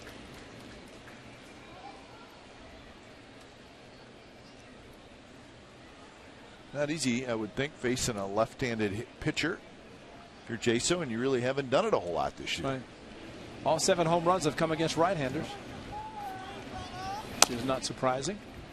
Foul again. The biggest against Uehara in Oakland, the last homestand on Sunday afternoon. There's Ray Parker Jr., music star. He's been having fun at the ballpark tonight. Time to go, though. Why? It's only the top of the 9th. because he says you can't change that. Oh, that's good, man. Just one of his songs. Jaso flies out, 2 outs.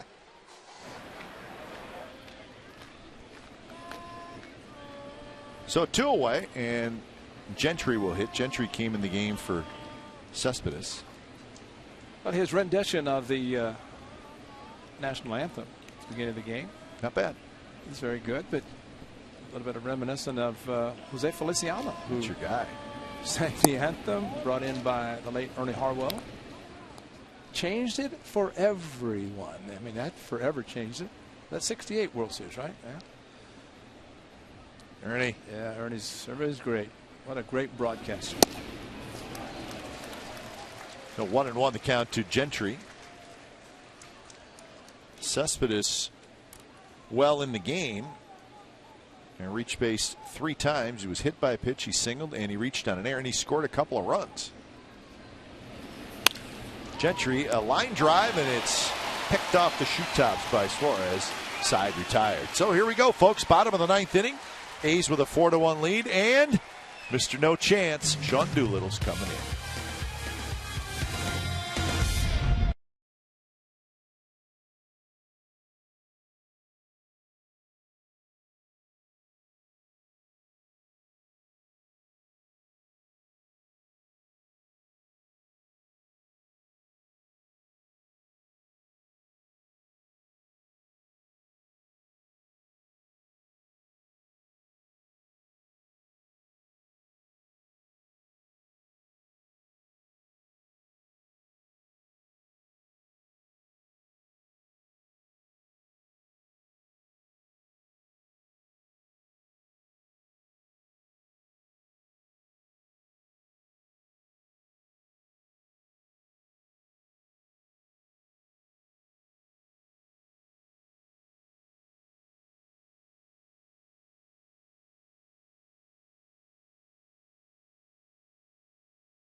The Honda player of the game. How about Brandon Moss? Because this started, it's an error by Suarez, a routine ground ball over the head of Cabrera. And what does Brandon Moss do? We're going to make you pay. 2-2 fastball from Sanchez to left center. That would bring home Cespedes all the way from first base. Moss with a double, and as seems to always happen, you make a mistake and the A's will find a way to capitalize, and that's been the story for the A's so far. And this being the 82nd game, 51-30, trying to make it 52-30, and if that is the case, a 3-run inning after a routine ground ball was thrown wildly to first base. So Brandon Moss, our Honda player of the game. When it's time for change, think Speedy Oil Change and Tune-Up, your oil change tune-up and smog experts. Doolittle comes in. 11 saves, 2 blown saves, and he's got a 2.08 ERA. And yes, folks, he's walked 1 and struck out 56. Last outing was the blown save on Saturday in Miami. He's talking to a good friend Jim Price next to us over there, and Dan Dickerson on the radio, and mentioned about Doolittle. And they said, that's impossible. You don't have somebody who has 56 strikeouts and only 1 walk. I said, well, Sean Doolittle is that pitcher. He's done that. There's Jim Price to the left and Dickerson to the right. Radio voices of the Detroit Tigers. So you have a member of the 1968 World Championship. That's the Tigers in '68. Jim Price was the catcher, and of course they're celebrating the 25th anniversary tonight. Doolittle's first pitch to Castellanos, and he fouls it into the upper deck, and it ricochets down below. Castellanos 2 walks, and I keep saying 25. I'm sorry, it's 30. Round out back to the pitcher. The A's are having their 25th. I'm sorry, I keep thinking of the A's. So the 30th anniversary of the Tigers.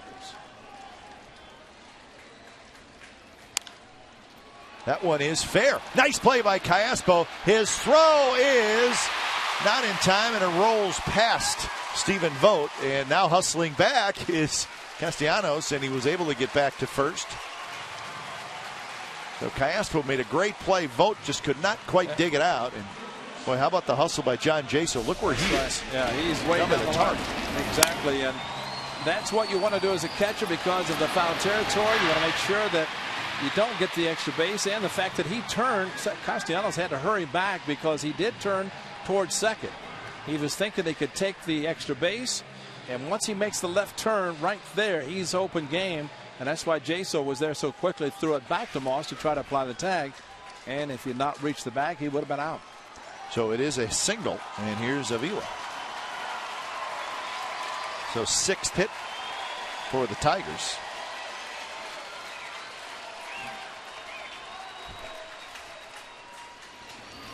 And Avila hits a line drive, base hit right center field. Castellanos is going to round second. He's going to hustle for third, and he's going to make it. So first and third, nobody out. Well, you have 2 hitters that have looked fastball and 2 hitters that have gotten the fastballs, and they've hit them. And Alex Avila, in the scouting report, everybody knows that Sean Doolittle's primary pitch is his fastball. It's just a matter of the location.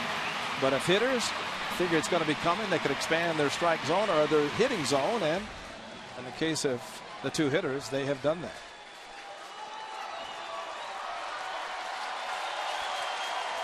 So here's Eugenio Suarez.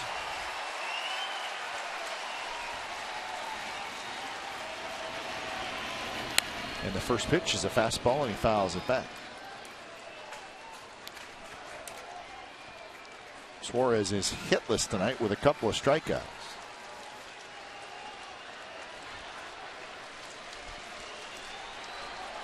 Think about Doolittle, he's facing righties, and so that might discourage him from throwing the slider, although he just did, which was a good idea because you could see the hitter gearing for the fastball, and he committed to what he thought was a fastball, and it was a slider, and a good one. Swung over it, really a pitch out of the strike zone, but figured he's getting the fastball.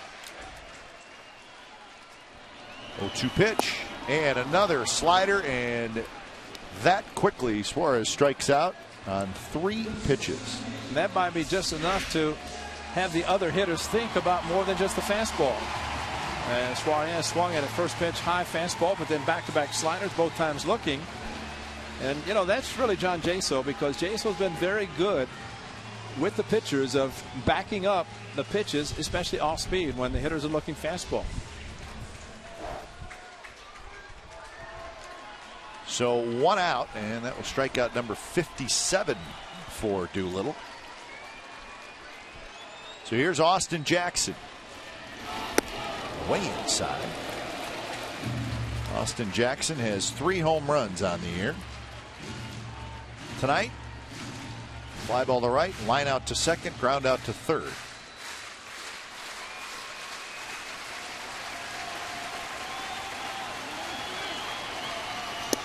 And a fastball outside corner for a strike.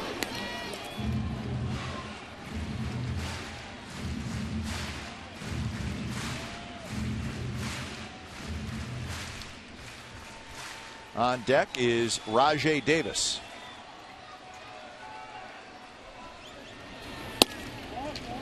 Very close, but a touch outside, maybe 2-1.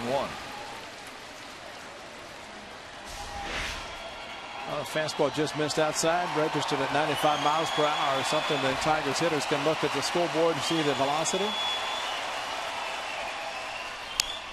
And that one's bounced foul. So now it's 2-2.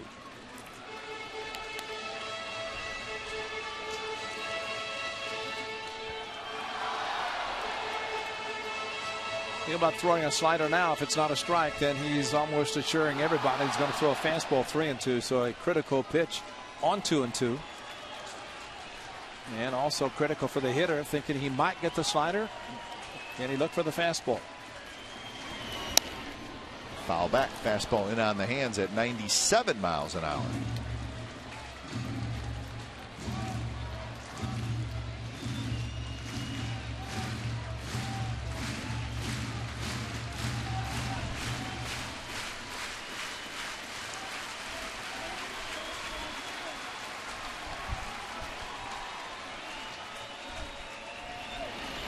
2-2 pitch. Pretty good swing there by Austin Jackson. Yeah, he's putting some good swings on it, and that's the scary part, because the more they see the fastball, and these have been down in the zone, and that's why the hitters just drop at the head of the bat a little bit late as the ball was behind him or past him, and he swung late, and that's why the elevated fastball, if a hitter will swing, is very difficult for the good contact. Another 2-2 pitch and another foul ball. This one high in the air.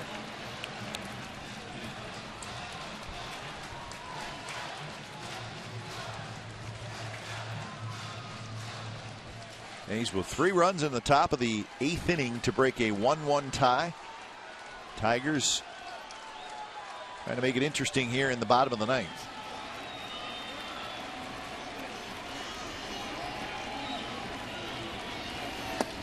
And a fastball down and in, and it's a full count.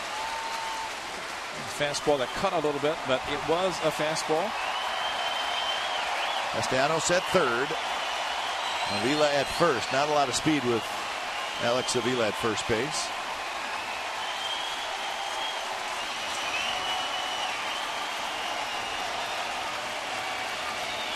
Three-two pitch is inside, and he walked in. Looked like maybe he overthrew that a little bit. Yeah. So, second walk for Sean Doolittle as Kurt Young goes out, and you're right. Both the last 2 pitches thrown at 96, but with a little cut, and both out of the strike zone. Well, that's the 6th walk tonight by A's pitchers. Obviously, none of them have scored. So Rajai Davis is the hitter. After Davis, it's Kinsler. After Kinsler, it would be Cabrera, but we certainly don't want it to get that far. Well, and unfortunately right now, it's something you don't even think about. It's the speed now as a first base in Jackson. He's got the speed. And Kurt Young just more of a settling down, because this is something that Sean Doolittle has not experienced, and that is getting base runners and just one out, and knowing who else is due up. First pitch to Rajai Davis is a slider, no swing. Rajai Davis, 2 strikeouts, a single, and a pop out to the pitcher, and that was very close. But Mike Estabrook said no swing.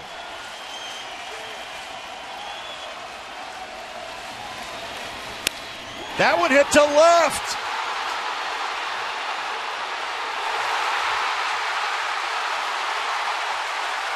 Unbelievable.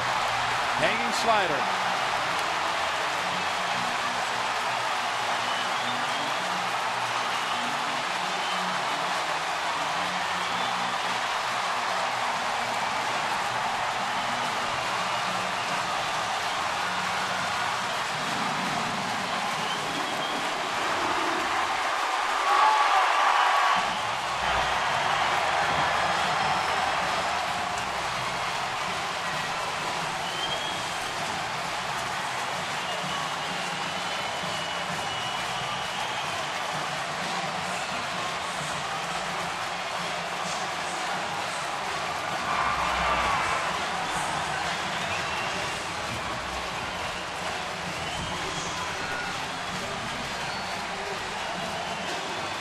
Sometimes baseball shocks you.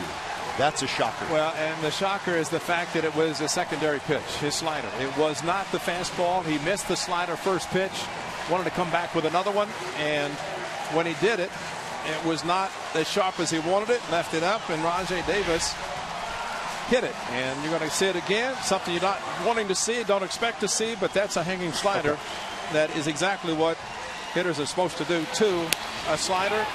And as soon as it was gone, Doolittle knew, as we all did, that it was going to leave and be a walk-off grand slam. Rajai Davis knew it was gone. And the former Athletic does it. But it just was not the night for Sean Doolittle with that. So his 6th home run of the year, and this one's a grand slam. And that is a game winner, folks. So game one of this series in unbelievably dramatic fashion goes to the Detroit Tigers. A grand slam in the bottom of the 9th inning. And the Tigers win it by a final score of 5-4. So you've been watching Oakland A's baseball on Comcast Sportsnet California. Don't go away. A's postgame live with Brody, Pip, and Joe starts right now. Rajai Davis, a walk-off grand slam tonight in Detroit.